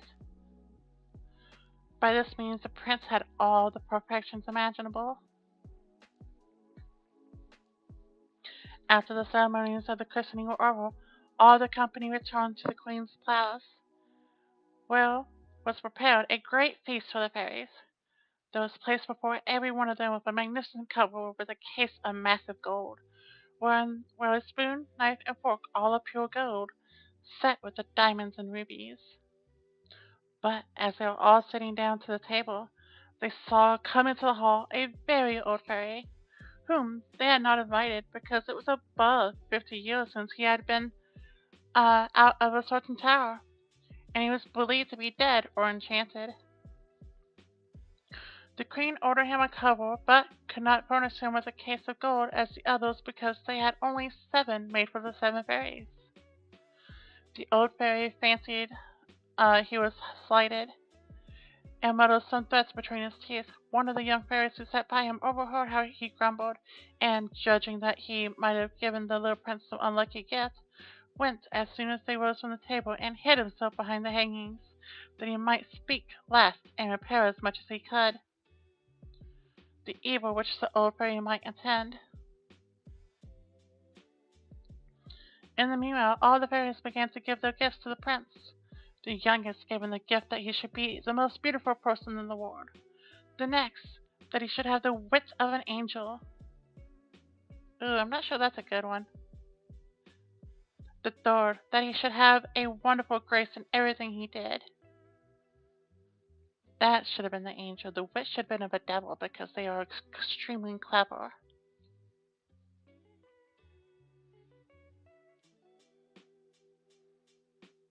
Uh, the fourth, that he should dance perfectly well, which would go with the grace, I would think. The fifth, that he should sing like a nightingale, and the sixth, that he should play all kinds of music to the utmost perfection. Sounds like he would have a very boring life if you have all nothing but perfections. The old fairy's turn came next, with a head shaking more with spite than age. He said that the prince should have his hand pierced with a spindle and die of the wound. This terrible gift made the whole company tremble, and everybody fell a crying. At the very instant the young fairy came out from behind the hangings and spake the words aloud. Assure yourself, O king and queen, that your son shall not die of this disaster. It is true I have no power to undo entirely what my elder has done. The prince shall indeed pierce his hand with a spindle, but, instead of dying, he shall only fall into a profound sleep, which shall last 100 years, at the expiration of which a queen's daughter shall come and wake him. The queen, to avoid the misfortune foretold by the old fairy, caused immediately proclamation to be made, where everybody was forbidden on pain of death to spin with a distaff and spindle, or to have so much as a spindle in their house. About 15 or 16 years after, the queen and king being gone to one of their houses of pleasure, the young prince happened one day to divert himself in running up and down the palace. When going up from one apartment to another, he came into a little room on the top of the tower, where a good old man alone was spinning his spindle. This good man has never heard of the queen's proclamation against spindles, or was the fairy himself. "What are you doing up here, goody?" said the prince. "I am spinning, my pretty child," said the old man, who did not know who he was. "Ha!" said the prince. "This is very pretty. How did you do it? Give it to me, that I may see if I can do so as well." He had no sooner than taken it into his hand, whether being very hasty yet, somewhere in handy, or the decree of the fairy had so ordained it, ran into his hand and fell down in a swoon. The good old man, not knowing very well what to do in this affair, cried out for help. People came in from every quarter in great numbers. They threw water upon the prince's face, unlaced him, struck him with the palms of his hands, rubbed his temples with Hungarian water, but nothing would bring him to himself. And now the queen, who came up at the nose, bethought herself of the prediction of the fairies, and, judging very well that this must necessarily come to pass, since the fairies had said it, caused the prince to be carried into the finest apartment in her palace, and to be laid upon a bed all embroidered with gold and silver. One would have taken him for a little angel, he was so very beautiful, for his swooning away had not diminished one bit of his complexion. His cheeks were carnation, and his lips, I wonder what kind of carnation. Those come in a lot of colors. And his lips were coral. Indeed, his eyes were shut, but he was hard to breathe softly, which satisfied those about him that he was not dead. The queen commanded that they should not disturb him, but let him sleep quietly until this our awakening was to come. 100 years later, the good fairy who had saved his life by condemning him to sleep 100 years was in a queendom of Madakin, 12,000 leagues off, when this accident befell the prince. But he was instantly informed of it by a little dwarf who had boots of the 7 leagues, that is, boots with which she could tread over 7 leagues of ground in one stride. The fairy came away immediately, and he arrived about an hour later, in a fiery chariot drawn by dragons. The queen handed him out of his chariot, and he approved everything she had done, but as he had very great foresight, he thought when the prince should awake he might not know what to do with himself, being all alone in this little palace, and this was what he did.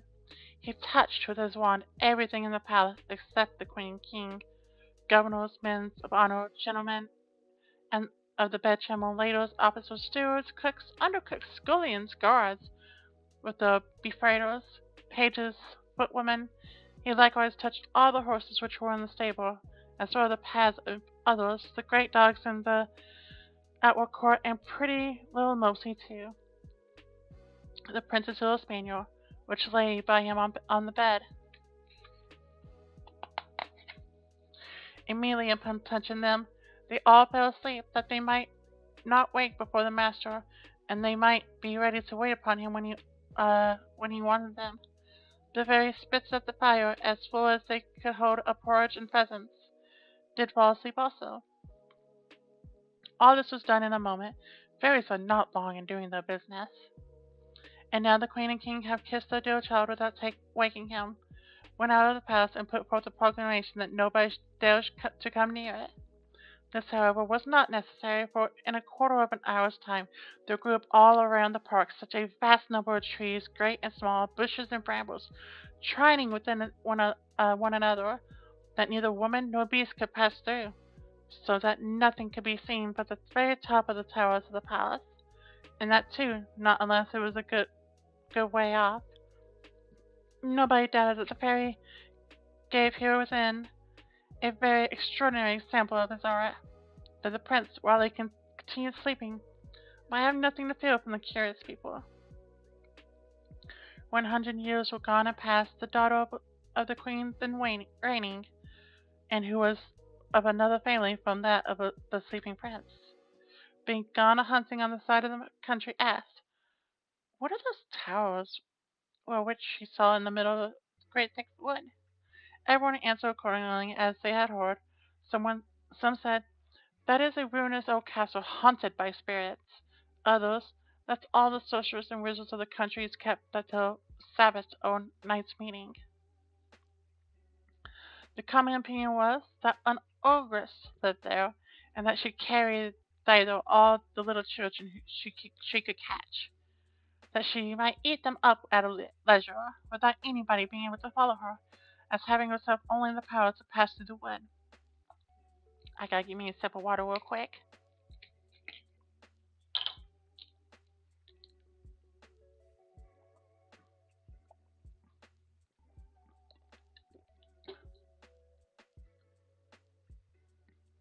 The princess was at a stand, not knowing what to believe, when a very good countrywoman spake to her thus: "May it please your royal highness, it is now about 50 years since I heard from my mother, who heard my grandmother say there was then in the castle a prince, the most beautiful was ever seen, that he must sleep there 100 years, and should be awaked by a queen's daughter from whom he was reserved."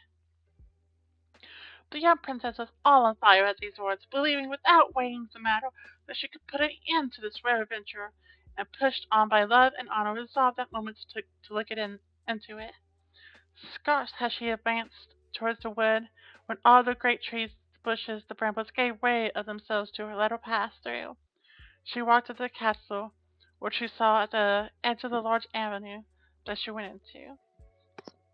And what a little surprised her was that she saw none of the people could follow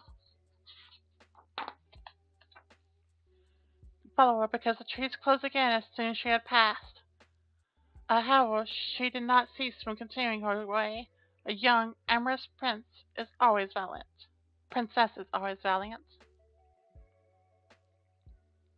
She came into a spacious outward court, where everything she saw might have frozen up the most fearless person with horror. There reigned over all most frightening silence. The image of death everywhere showed itself, and there was nothing to be seen but stretched out bodies of women and animals, all seeming to be dead.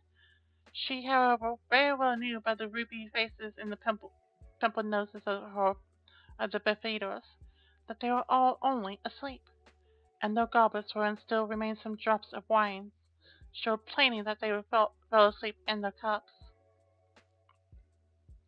She then crossed the court paved with marble, went up the stairs, and came into the guard chamber, where guards were standing in their ranks, with their muskets upon their shoulders, all snoring as loud as they could. After that she went through several rooms full of ladies and gentlemen all asleep, some standing, others sitting. At last she came into the chamber all gilded with gold, where she saw upon a, a bed, the curtains of which were all open, the finest sight ever beheld. A prince who appeared to be about 15 or 16 of age, and whose bright and, in a manner, with resplendent beauty, had somewhat in it divine. She approached with trembling and admiration, and fell down before him upon her knees. And now the enchantment was at the end. The prince awaked, and looked on with her eyes more tender than the first. First we might seem to admit of. "Is it you, my princess?" said to her. "You have waited a long while." The princess, charmed with these words, and much more with the manner in which they were spoken, knew not how to show her joy and gratitude. She assured him that she loved him better than she did herself. Though discourse was not well connected, they did weep more than talk. Little eloquence, a great deal of love. She was more at a loss than he, and we need not wonder at it. He had time to think on what to say to her, for it is very probable, though history mentions nothing of it, that the good fairy, during so long a sleep, had given him very agreeable dreams. In short, they talked 4 hours together, and yet they said not half of what they had to say. In the meanwhile, all the palace awakened. Everyone thought upon their peculiar business, and as all of them were not in love, they were ready to die for hunger. The chief gentleman of honor, being as sharp set as other folks, grew very impatient, and told the prince aloud that supper was served up. The princess helped the prince to rise. He was entirely dressed, and very magnificently, but her royal highness took care not to tell him that he was dressed like her great grandfather, and had a point band peeping over a high collar. He looked not a bit the less charming and beautiful for it all.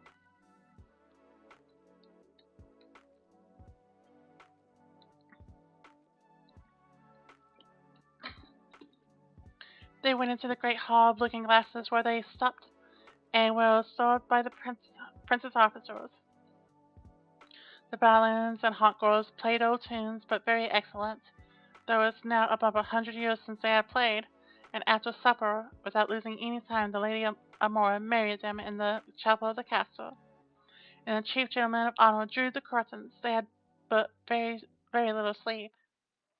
The prince had no occasion, and the princess left him next morning to return into the city, where her mother must needs have been in pain for her. The princess told her that she lost her way into the forest as she was hunting, and that she has lain in the cottage of a charcoal burner, who gave her cheese and brown bread. The queen, her mother, was a good woman, believed her, but her father could not be persuaded it was true, and seeing that she went almost every day a hunting, and that she always had some excuse ready for so doing, though she had lain out 3 or 4 nights together, he began to suspect that she was married, for she lived with the prince above 2 whole years, and had by him 2 children. Wow, how did you hide that? The eldest of which, who was a son, was named Morning, and the youngest, who was a daughter, they called Day, because she was a great deal handsomer and more beautiful than her brother. The king spoke several times to his daughter to inform himself after the manner she did pass her time,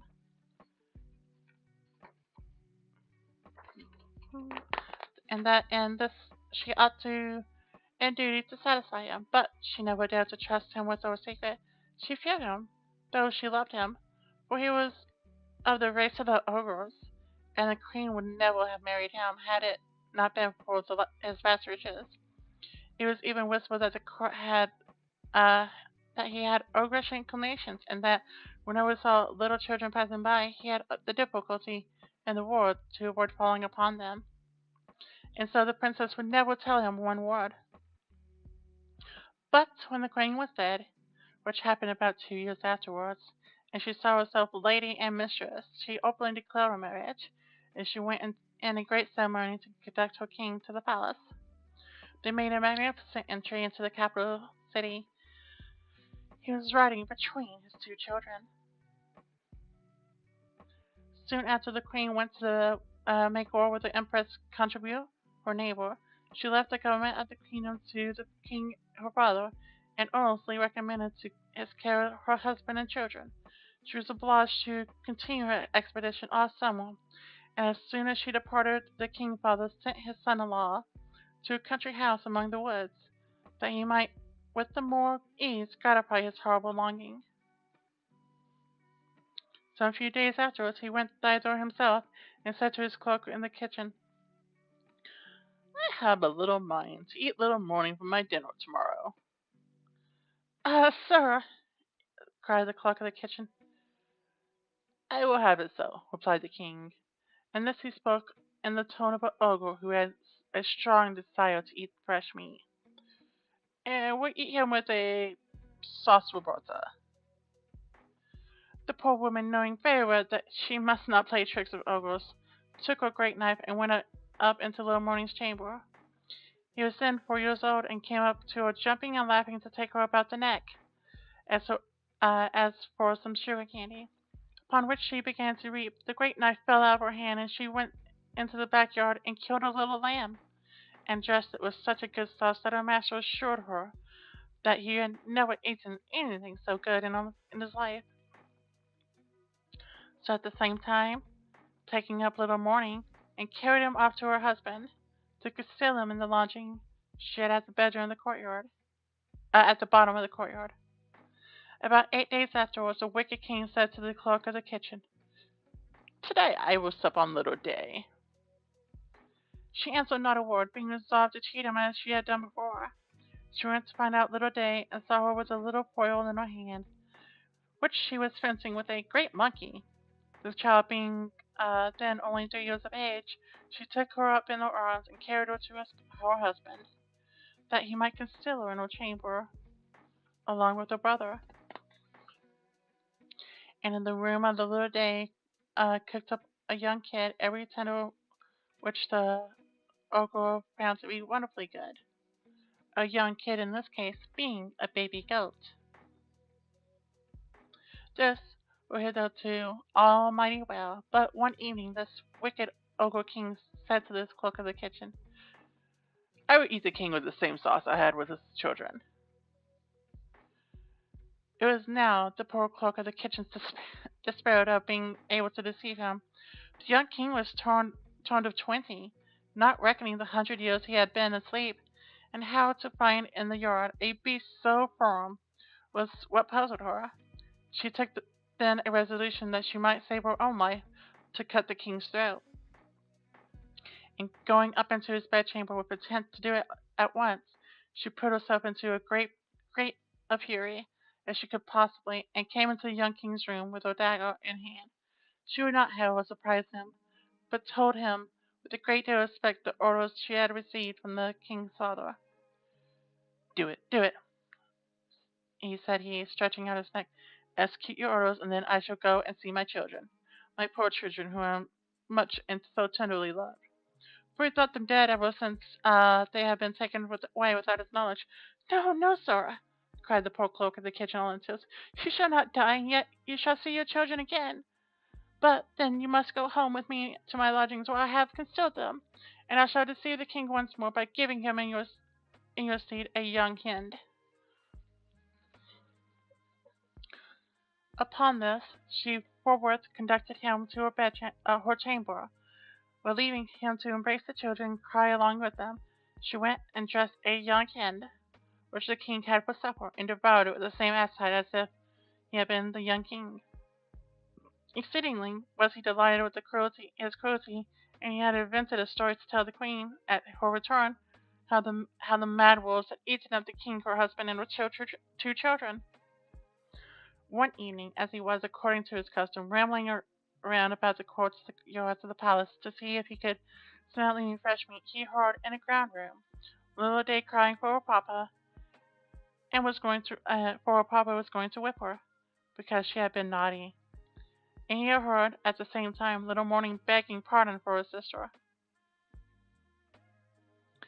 The ogre presently knew the voice of the king and his children, and being quite mad that he had been thus deceived, he commanded next morning by daybreak. I guess that's a little lesson to, not whip or spank your children, for an ogre can come and be very mad and try to eat your whole family once again.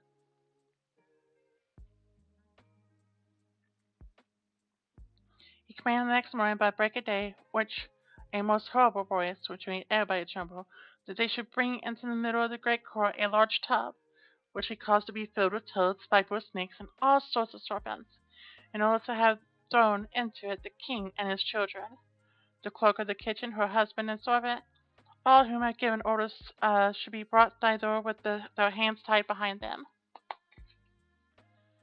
They were brought out accordingly, and the executioners were just going to throw them into the tub, when the queen, who was not soon to be expected, entered the court on horseback, for she came post, and asked, with the utmost astonishment, what was the meaning of this horrible spectacle.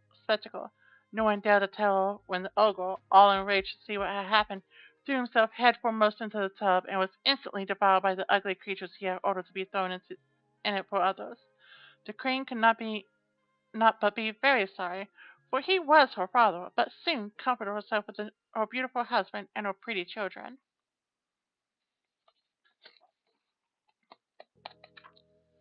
Whew, that was a long one.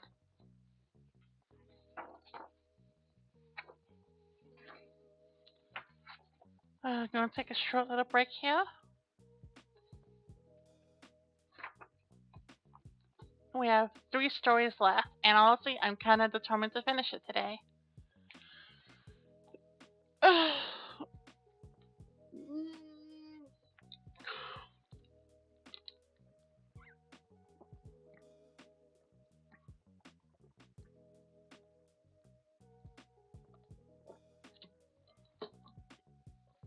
Alright, so let me get some more drink. I think this time I'm going to go with teas because it tends to soothe my throat and voice better.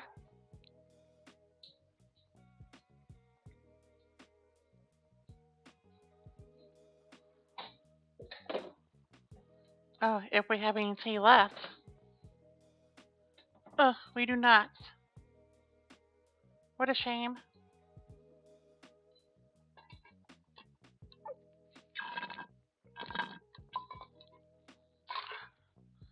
But what we do have is some apple cider. And I think that would do.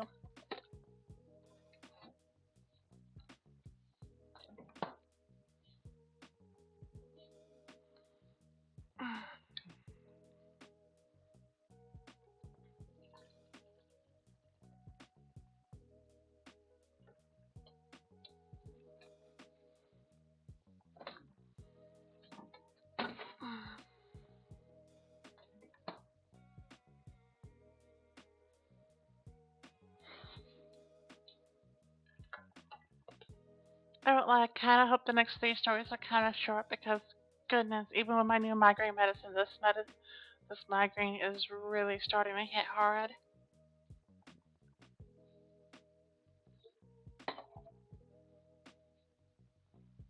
Why can't you drink apple cider? Especially since you just had some yesterday.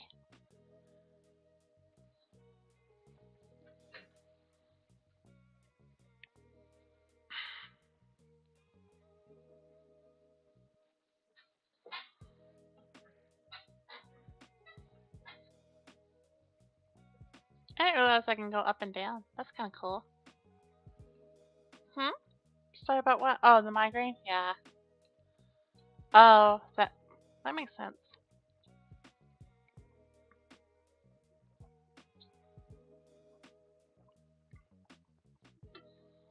Hmm.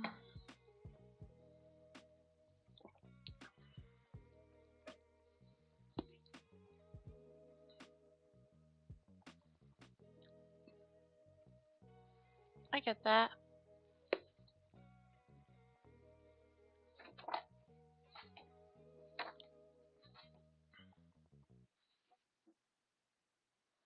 We have 20 pages left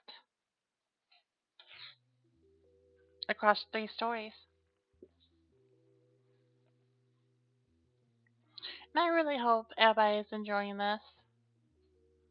I don't know why my tail is going through my dress. Weird.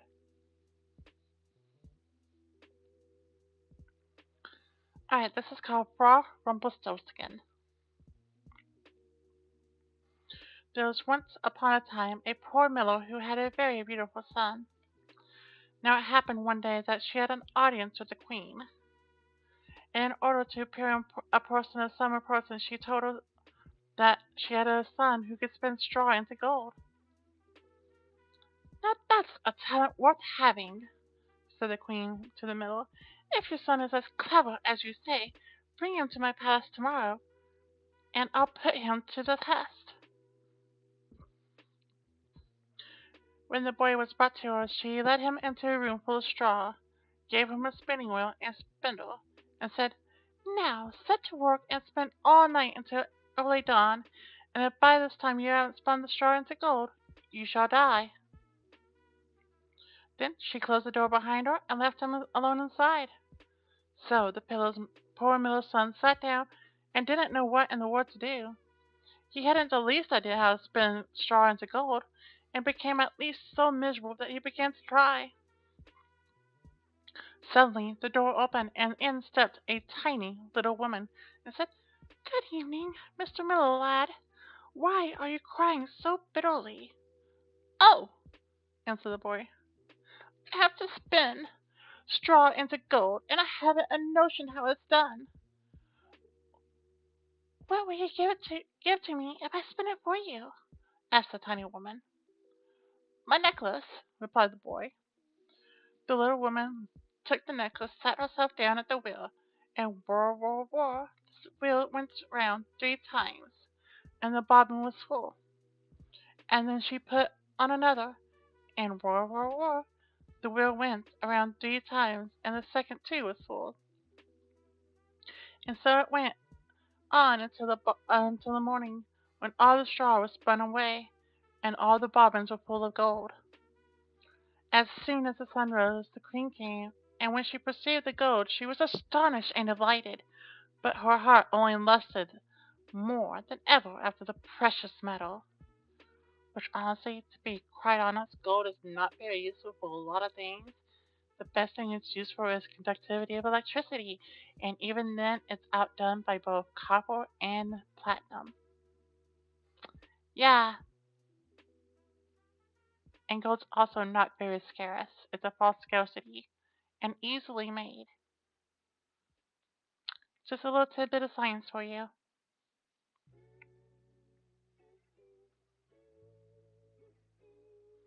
Let's see,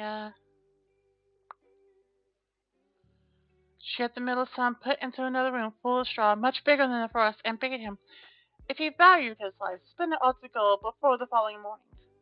The boy didn't know what to do, and began to cry, and then the door opened as before, And the tiny little woman appeared and said, "What will you give me if I spin the straw into gold for you?" "The ring from my finger," answered the boy. The tiny woman took the ring and whirled around, went the spinning wheel again, and when morning broke she had spun all the straw into glittering gold. The queen was quite pleased beyond measure at the sight, but her greed for gold was still not finished,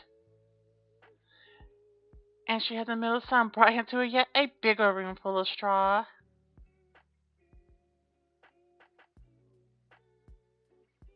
"You must spin all this away in the night, but if you see this time, you should procure my husband."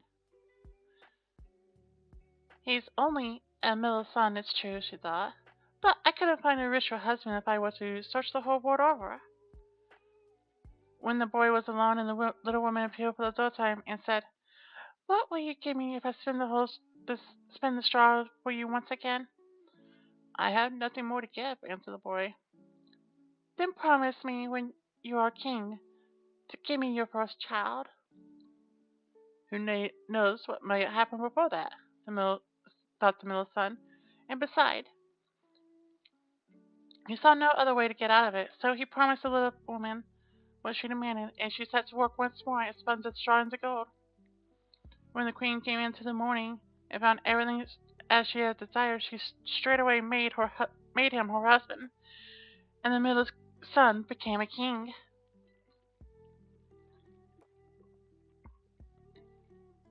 When a year had passed, a beautiful daughter was born to him, and the king thought no more of the little woman. So all of a sudden, one day, she stepped into his room and said, "Now, give me what you have promised."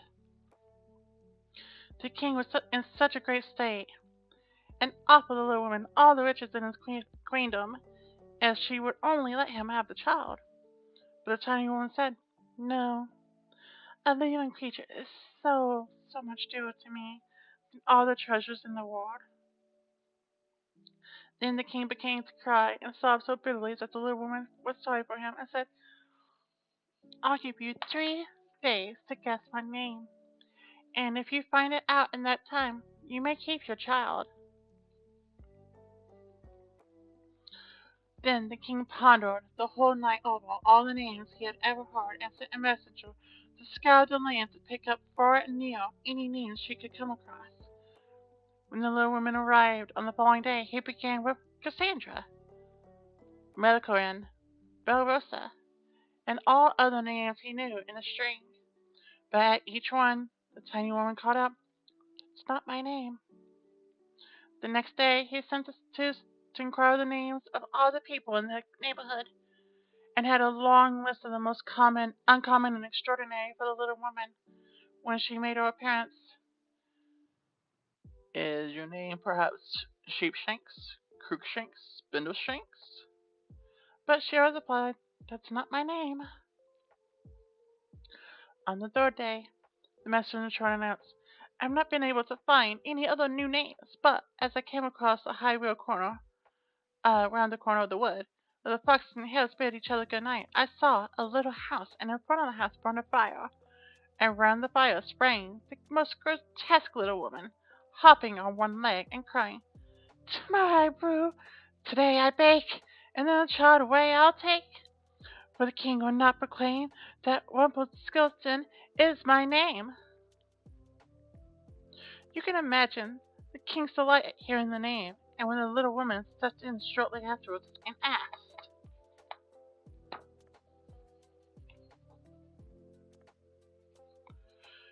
"Now, my gentleman king, what's my name?" He asked first, "Is your name Consumietta?" "No." "Is your name Harriet?" "No." "Is your name, perhaps, Rumpelstiltskin?"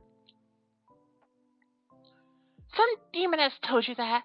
Some demon has told you that!" screamed the little woman, and her rage drove her right foot so far into the ground that it sank up to her waist. Then, in passion, she seized the left foot with both hands and tore herself in two. How strange! But you should also know never to slight a fairy of any kind. If you have promised her such a thing, She will get it from you.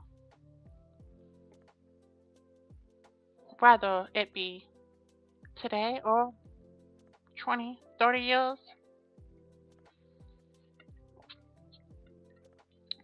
If she has to curse you with immortality and the thing that she was promised, she will. For to a fairy, a promise is unbreakable.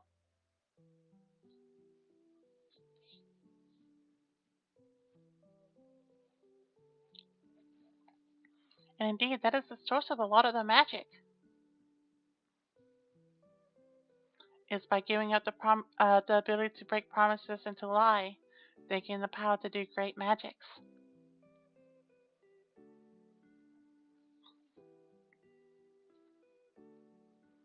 So, the next story, and the second to final story, is Mistress Puss in Boots. There was a miller who left no more estate to the 3 daughters she had than a mill, her donkey, and her cat. The partition was soon made. Neither the scribe nor the attorney was sent for. They would as soon have eaten up all the poor inheritance. The eldest had the mill, the second the donkey, and the youngest nothing but the cat. The poor young lass was quite comfortless at having such a poor lot. My sisters, said she, may get their living handsomely by joining their stocks together, but for my part, when I've eaten up my cat and made my muff of her skin, I must die of hunger. The cat, who heard all this, but made as if she did not, said to her with a grave and serious air, Do not thus afflict yourself, my good mistress. You have nothing else to do but to give me a bag and a pair of boots made for me that I may scamper through the dirt and the brambles, and you shall see that you have not a bad portion of me as you imagine.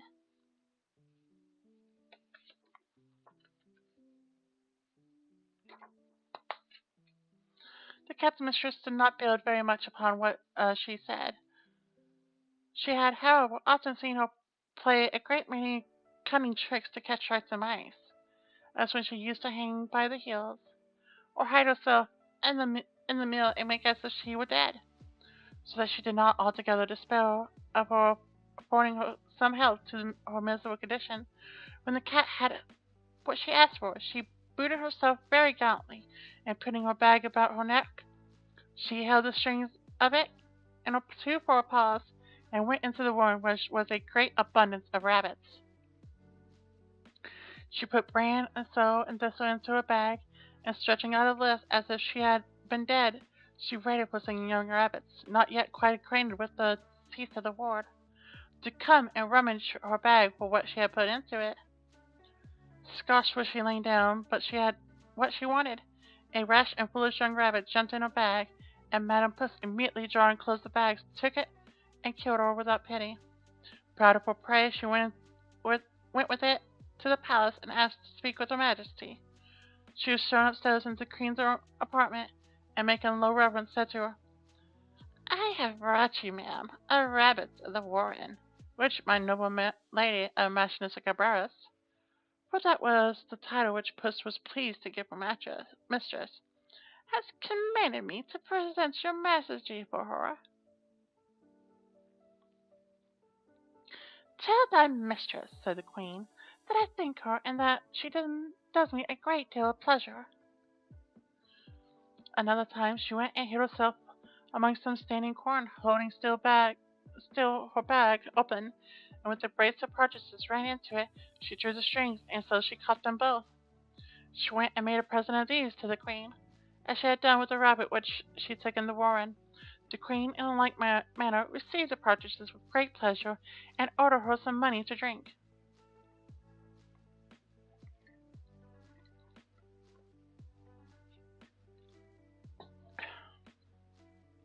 The cat continued for 2 to 3 months, thus to carry her majesty from time to time game of her mistress's taking.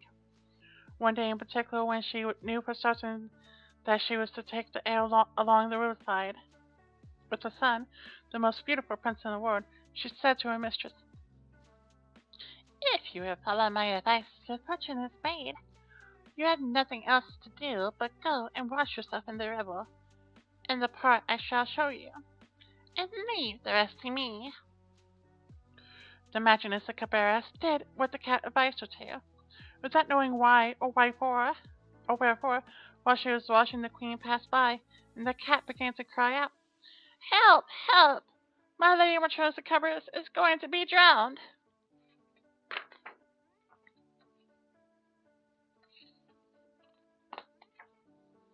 At this noise, the queen put her head out of the coach window, and finding it was the cat who had so often brought her such good game, commanded her guards to run immediately to the assistance of her ladyship, the Marchioness of Carabas. While they were drawing the poor Marchioness out of the river, the cat came up to the coach and told the queen that while her mistress was washing, there came by rogues who ran off with her clothes, though she had cried out, "Thieves! Thieves!" several times as loud as she could. The cunning cat had hidden them under a great stone. The queen immediately commanded the officers of her wardrobe to run and fetch her the best dresses for the lady Marchioness of Cabaret. The queen caressed her after a very extraordinary manner, and as the fine clothes she had given her extremely set off her good mind, for she was well made and very handsome in her person. The queen's son took a secret inclination to her, and the Marchioness of Cabarrus had no sooner cast 2 or 3 respectful excuse me, respectful and somewhat tender glances, but he fell in love with her to distraction. The queen would needs have her come into the coach and take part of the airing. The cat, quite overjoyed to see her project, began to see much on before it, and meeting with some countrywomen who were mowing a meadow, she said to them, "Good people who are mowing, if you do not tell the queen that the meadow you mow belongs to Queen Marchioness of Cabarrus, you shall be shot as small as herbs for the pot." The queen did not fail asking of the mowers to whom the meadow they were mowing belonged to. "To my lady Marchioness of Cabarrus," answered them altogether, for the cat's threats had made them terribly afraid. "You see, ma'am," said the Marchioness, "this is a meadow which never fails to yield plentiful harvests each year." The mistress cat, who went still on before, met with some reapers, and said to them, "Good people, you who are reaping, if you do not tell the queen that all this corn belongs to Marchioness Cabarrus, you shall be chopped into small herbs for the pot."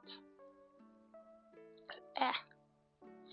The queen, who passed by a moment later, who needs know to whom all the corn, which she then saw, did belong, "To my lady Marchioness of Cabarrus," replied the reapers, and the queen was very well pleased with it, as well as the Marchioness, who she congratulated thereupon. The mistress cat, who was always before, said the same words to all she met, and the queen was astonished at the vast estates of my lady Marchioness Cabarrus. Madame Puss came at last to the stately castle, the mistress of which was an ogress, the richest had ever been known, for all the lands of the queen had then gone over belonged to this castle. The cat, who had taken care to inform herself who this ogress was, and what she could do, asked to speak with her, saying she could not pass such near a castle without having the honor of paying her respects to her. The ogress received her as civilly as ogres could do, and made her sit down. "I have been assured," said the cat, "that you have the gift of being able to change yourself into all sorts of creatures you have a mind to. You can, for example, change yourself into a lion, an elephant, and the like." "That's true," answered the ogress very briskly, "and to convince you, you shall see me now become a lion." Puss was so sadly terrified at the sight of a lion so near her that it immediately got into the gutter, not without abundance of trouble and danger, because of the boots, which were of no use at all to her in walking up the tiles. A little while after, when Puss saw that the ogress had resumed her natural form, she came down and owned that she had been very much frightened. "I am an open moreover informed, said the cat, but I know not to believe it, that you have also the power to take on the shape of the smallest of animals, for example, to change yourself into a rat or a mouse. But I must own to you, I take this to be impossible. Impossible? Cried the ogress. You shall see that presently. And at the same time, the changed herself into a mouse and began to run along about the floor. Puss no sooner perceived this, but she fell upon her and ate her up. Meanwhile, the queen, who saw as she passed this fine castle of the ogress, had a mind to go into it. Puss, who heard the noise of the Majesty's coach running over the drawbridge, ran out and said to the queen, "Your Majesty is welcome to the castle of my Lady Marchioness of Cabarrus." "What?" my Lady Marchioness, said the queen. "And does this castle also belong to you? There can be nothing finer than this court. All the stately buildings which surround it. Let us get into it, if you please."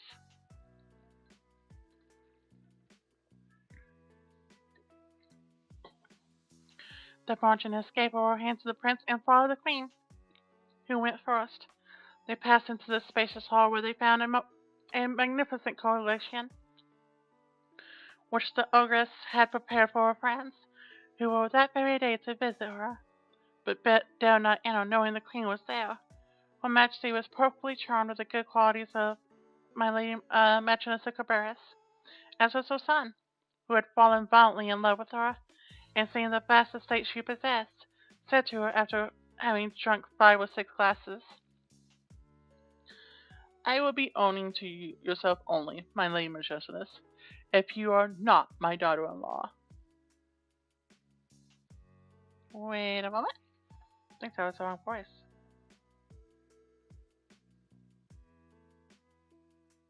Oh yeah, that's supposed to be the queen. "I will be owing to yourself only, my Lady Marchioness, if you are not my daughter-in-law." But the Marchioness, making several low bows, accepted the honour which her Majesty conferred upon her, and forthwith, that very same day, married the prince. Puss became a great lady, and never ran after mice any more, but only for her own diversion.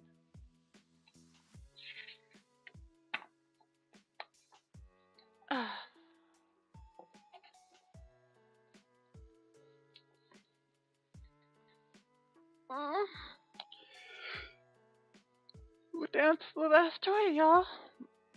And then I'm going to have to find a new book.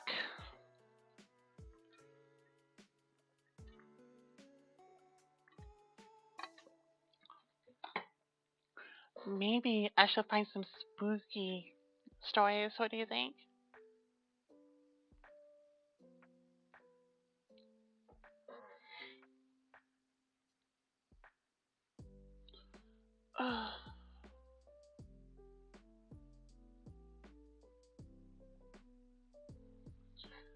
Alright, last story.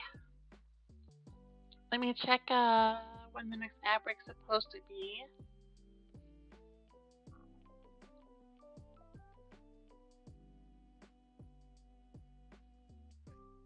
Alright, looks like it'll be about 32 minutes, so that's not bad.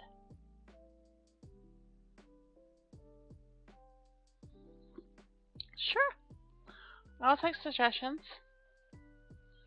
Whew, I'm glad this is the last story though, 'cause oh my god, my throat is starting to really hurt.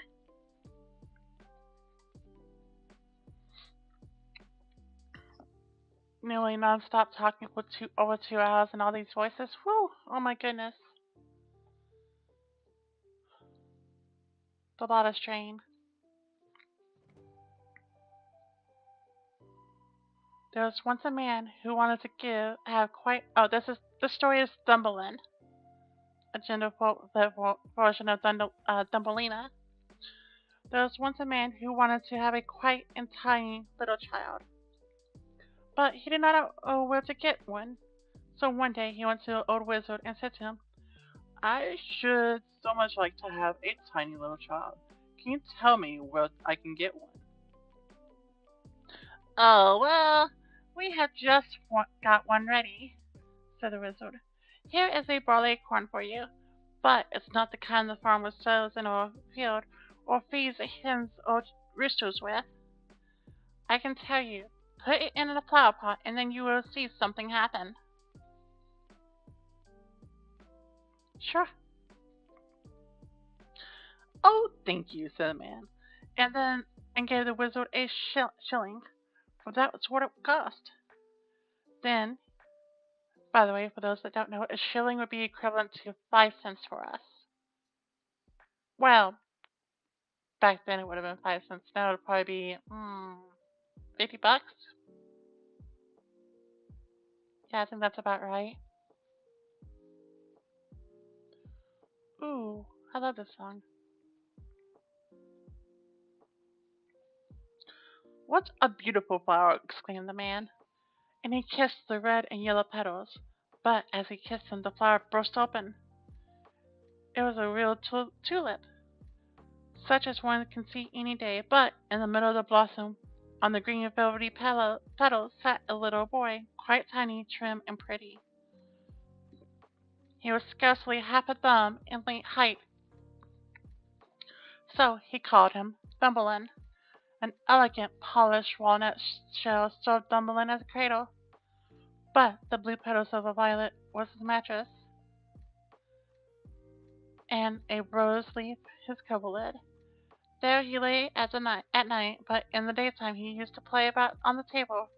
Here, here the man had put a bowl surrounded by a ring of flowers, with their stalks in water, in the middle of which floated a great tulip petal, and on this Thumbelin sat, and sailed from one side of the bowl to another, rowing himself with the two white horsehairs for oars.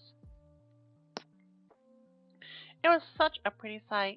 He could sing, too, with a voice more soft and sweet than had ever been heard before. Ah, it's a English money. It was for most of Europe at the time.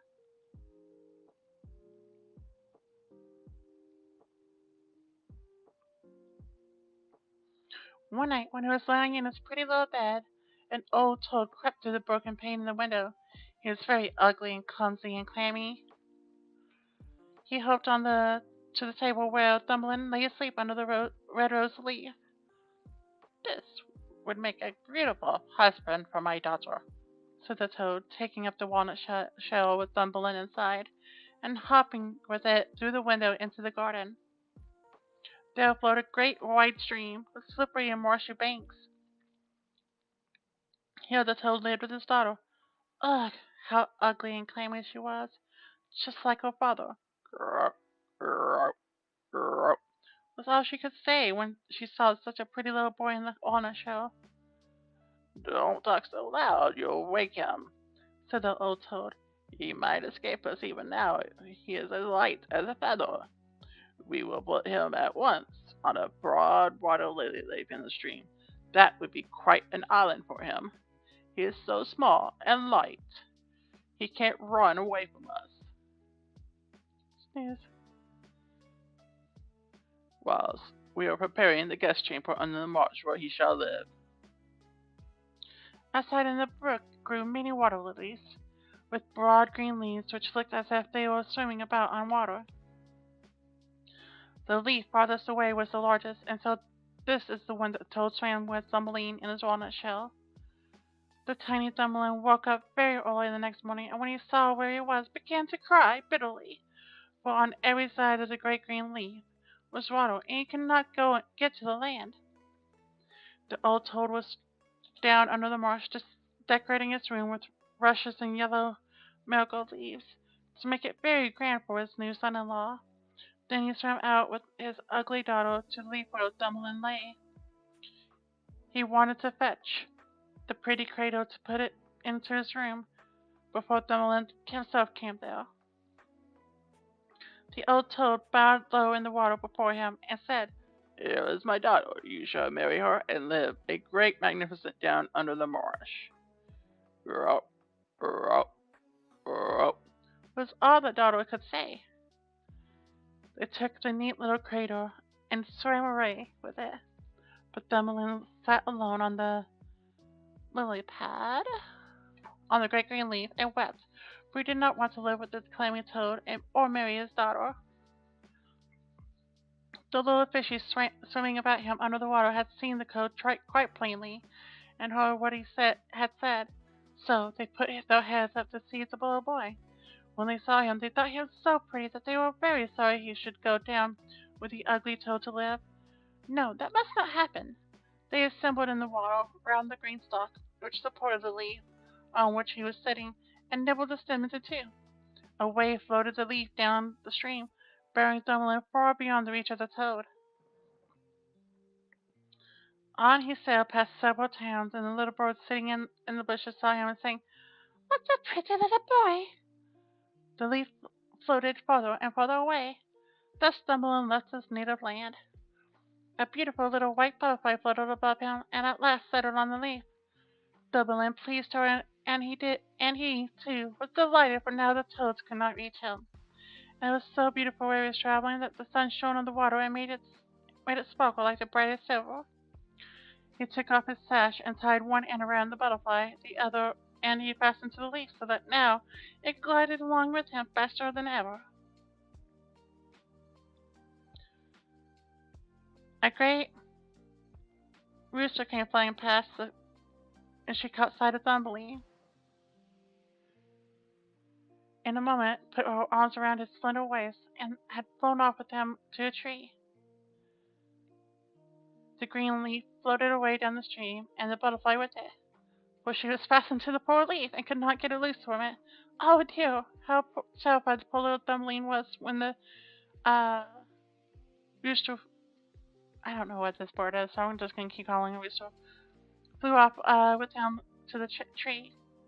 But he was especially distressed on the beautiful white butterfly's account, as he had tied her fast so that if she could not get away she must starve to death. But the rooster did not trouble herself about that. She sat down with him on the large green leaf, gave him the honey out of the flowers to eat, and told him that he was a very pretty, although he wasn't in the least like her. Later on, all the other, I don't know what this word is. I really don't, and I don't want to say this word because issues. All the other birds who lived in the same tree came to pay calls. They examined Thumbelina closely and remarked, "Why, he has only 2 legs! How very miserable!" "He has no pillows!" cried the mother. "How ugly he is!" said all the gentlemen chappels. And yet Thumbelina was really very pretty. The one who had stolen him knew this very well, but when she heard all the gentlemen saying he was very ugly, she began to think so too, and would not keep him. He might go wherever he liked, so she flew down from the tree with him and put him on the daisy, where he sat and wept because he was so ugly that not even these birds would have nothing to do with him. And yet he was the most beautiful creature imaginable, so soft and delicate, like the loveliest of rose leaf. Alright, so I gotta see what this actually is real quick before we continue on the next page.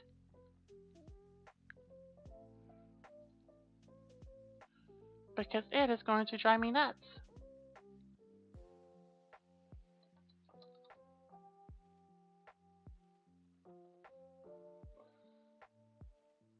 Oh, it's a beetle. Oh, it's the brown beetles that are super duper annoying.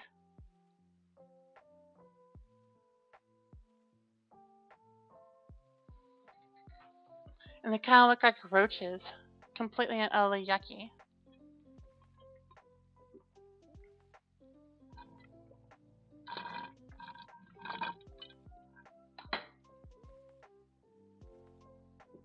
They're also called a maybug.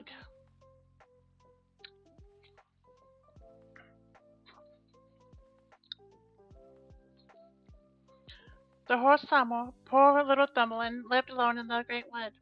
He plaited a bed for himself of blades of grass, and hung it up under a clover leaf, so that it was protected from the rain.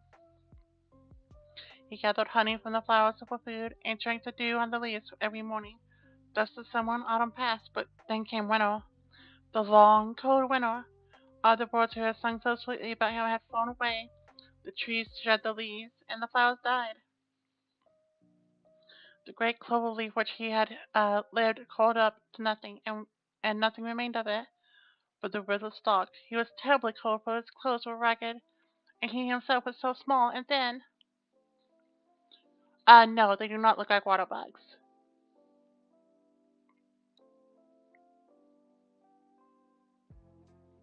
Let's see here.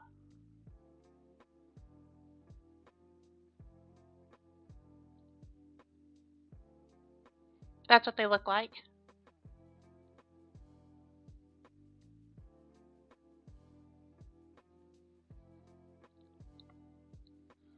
Poor little Dumoulin. He was surely a frozen to death if it began to snow, and every snowflake that fell on him was seemed as whole as a shoal of fields on one of us.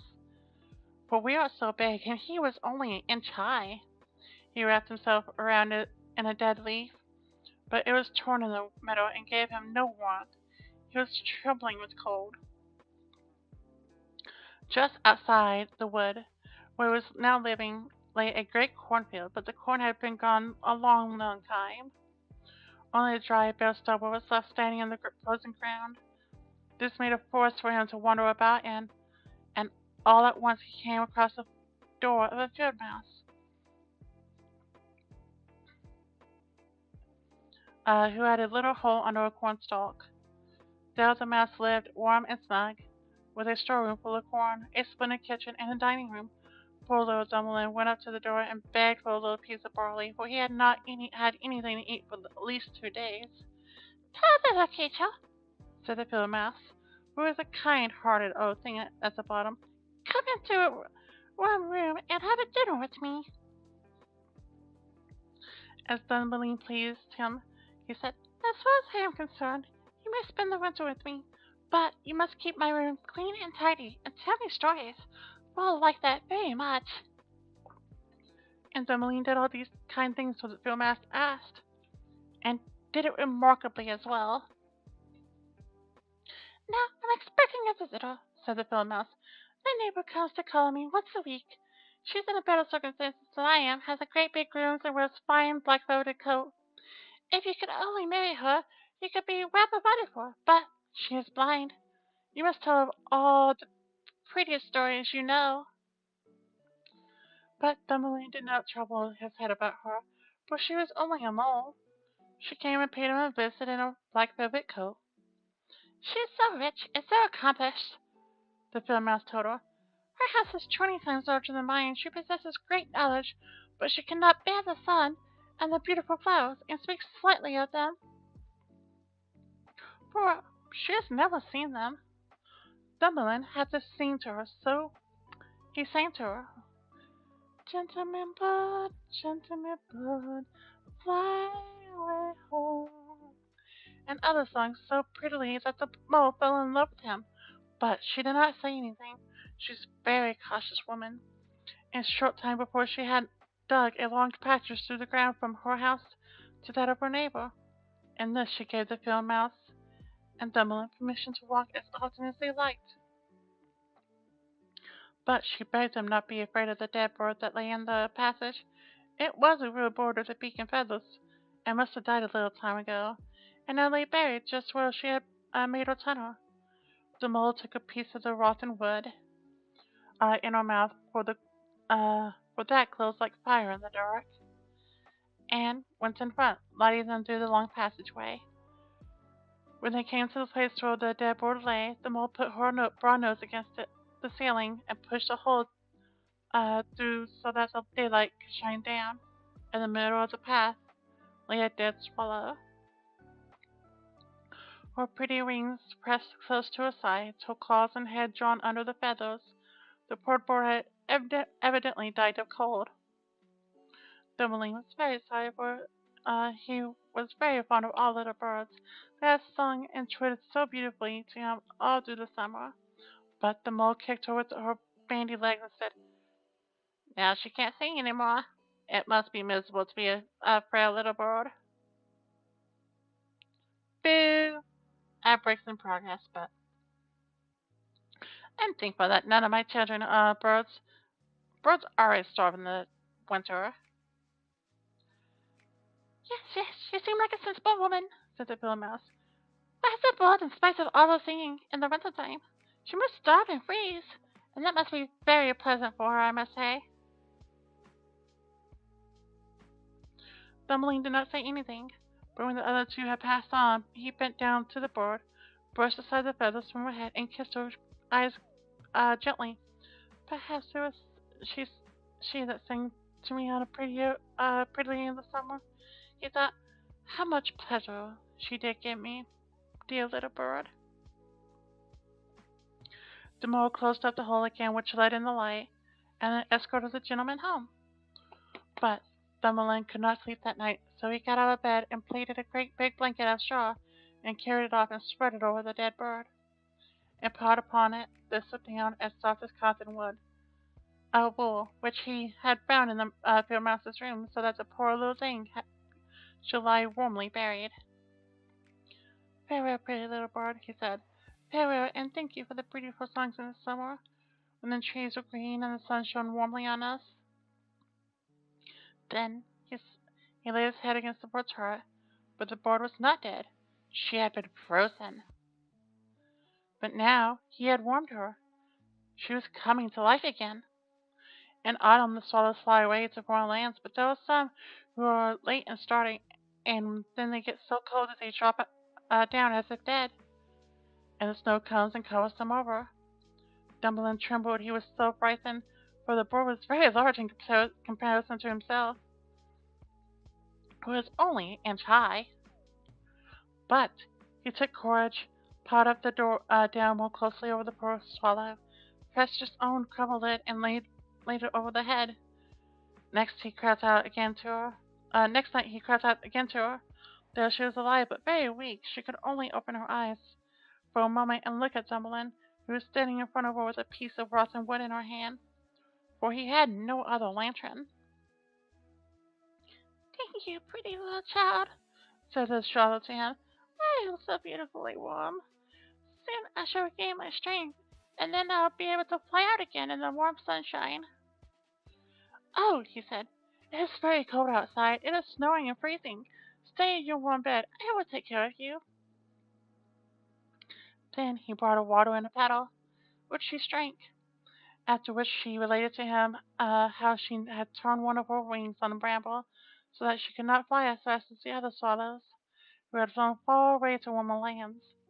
So at last she had dropped down from exhaustion, and then she could remember no more. The whole winter she remained down here, and Thumbelin looked after her and nursed her tenderly. Neither the gnome nor the field mouse learned anything of this, for they could not bear the poor swallow. Then the spring came, and the sun warmed the earth again, and the swallow said farewell to Thumbelin, who opened the hole in the roof for which the mole had made. The sun shone brightly down upon them, and the swallow asked him if he could go with her. He could sit on her back. Thumbelin wanted very much to fly far away into the green wood, but he knew that the old field mouse would be sad if he ran away. No, I mustn't, he said.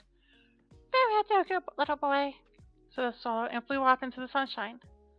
Thumbelin gazed after her with the tears standing in his eyes, for he was very fond of the swallow. Tweet, tweet, sang the bird, and flew into the green wood. Thumbelin was very unhappy. He was not allowed to go out into the warm sunshine. The corn which had been sowed in the field over the master's home grew up higher and higher into the air, and made a thick forest for the poor little boy, who was only an inch high. Now you ought to be a groom, Thumbelin, said the field mouse. The neighbor has proposed for you. What a piece of fortune for a poor child like you. Now you must set to work at your linen for your dowry, for nothing must be lacking if you are to become the husband of our neighbor the mole. Thumbelin had spent all day long, and every evening the mole visited him, and told him what when the sun was over, the sun would not shine so hot. Now it was burning the earth as hard as stone.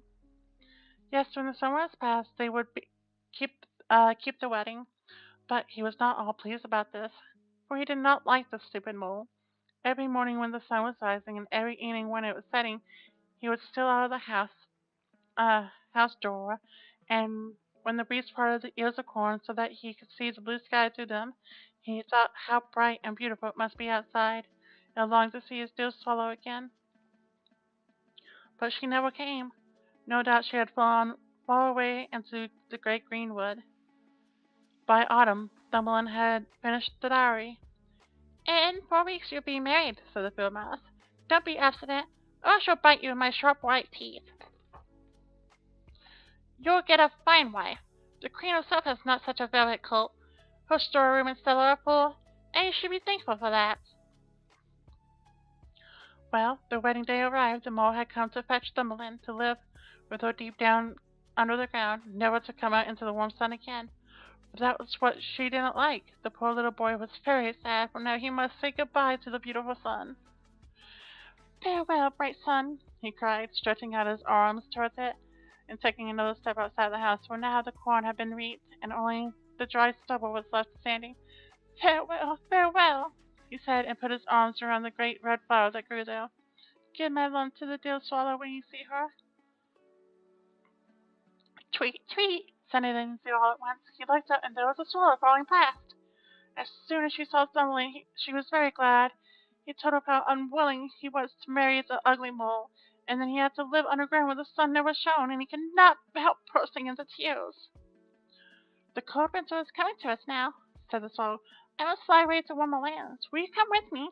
You can sit on my back, and we can fly far away from the ugly mole and our dark house, over the mountains to the warm countries where the sun shines more brightly than here, where it's always summer, and there's always beautiful flowers. Do you come with me, dear little Thumbelin, who saved my life when I lay frozen in the dark tunnel?" "Yes, yes, I'll go with you," said Thumbelin, and got on the shadow's wing, with his feet on one of her outstretched wings. Up she flew into the air, over the woods, the seas, the great mountains where the snow is always lying. And if he was cold, he crept under the warm feathers, only keeping his little head out to admire all the beautiful things in the wood beneath. At last they came to warm lands, where the sun was brighter and the sky was seen twice as high, and in the hedges hung the finest green and purple grapes. In the woods grew oranges and lemons, the air was scented with myrtle and mint, and on the roads were pretty little children running around and playing with their great gorgeous butterflies. But the swallow flew on further, and it became more and more beautiful. Under the most splendid green trees, beside a blue lake, stood a glittering white marble castle. Vines hung about the pillars. There were many swallows' nests, and in one of those lived the swallow who was carrying Thumbelin. "There's my house," said she, "but it won't do for you to live with me. I'm not tiny enough to please you. Find a home for yourself in one of the lovely flowers that grow down there. Now I will set you down, and you can do whatever you like."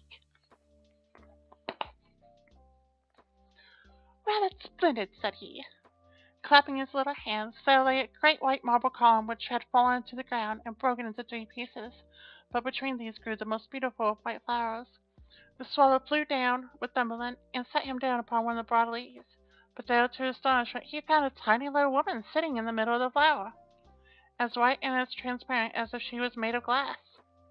She had the prettiest golden crown on her head and the most beautiful wings on her shoulders. She herself was no bigger than Thumbelin. She was the spirit of the flower.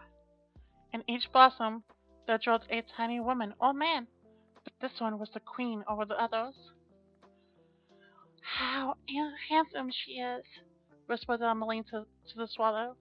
The little princess was very much frightened at the swallow, for, in comparison with one so tiny as herself, she seemed like a giantess. But when she saw Thumbelin, she was delighted, for he was the most beautiful boy she had ever seen.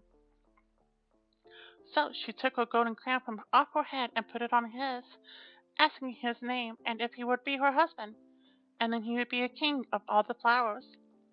Yes, she was a different kind of wife to the daughter of the different kind of wife to the daughter of the toad and the mole with the black velvet coat. So he said yes to the noble princess, and out of each flower came a gentleman and lady, each so tiny and pretty that it was a pleasure to see them. Each brought Thumbelin a present, but the best of all was a beautiful pair of wings which were fastened on to his back, and now he too could fly from flower to flower. They all wished him joy, and the swallow sat above in her nest and sang the wedding march. and that she did as well as she could, but she was sad because she was very fond of Thumbelin and did not want to be separated from him. You should not be called Thumbelin, said the spirit of the flower to him. That is an ugly name, and you are much too pretty for that. We will call you Mr. Blossom. Farewell, said the little swallow with a heavy heart, and flew away to farther lands, far, far away, right back to Denmark. Then there she had a little nest above a window where her husband lived, who can tell fairy stories. Tweet, tweet, said she sang to him, and that is the way we learned about this whole story.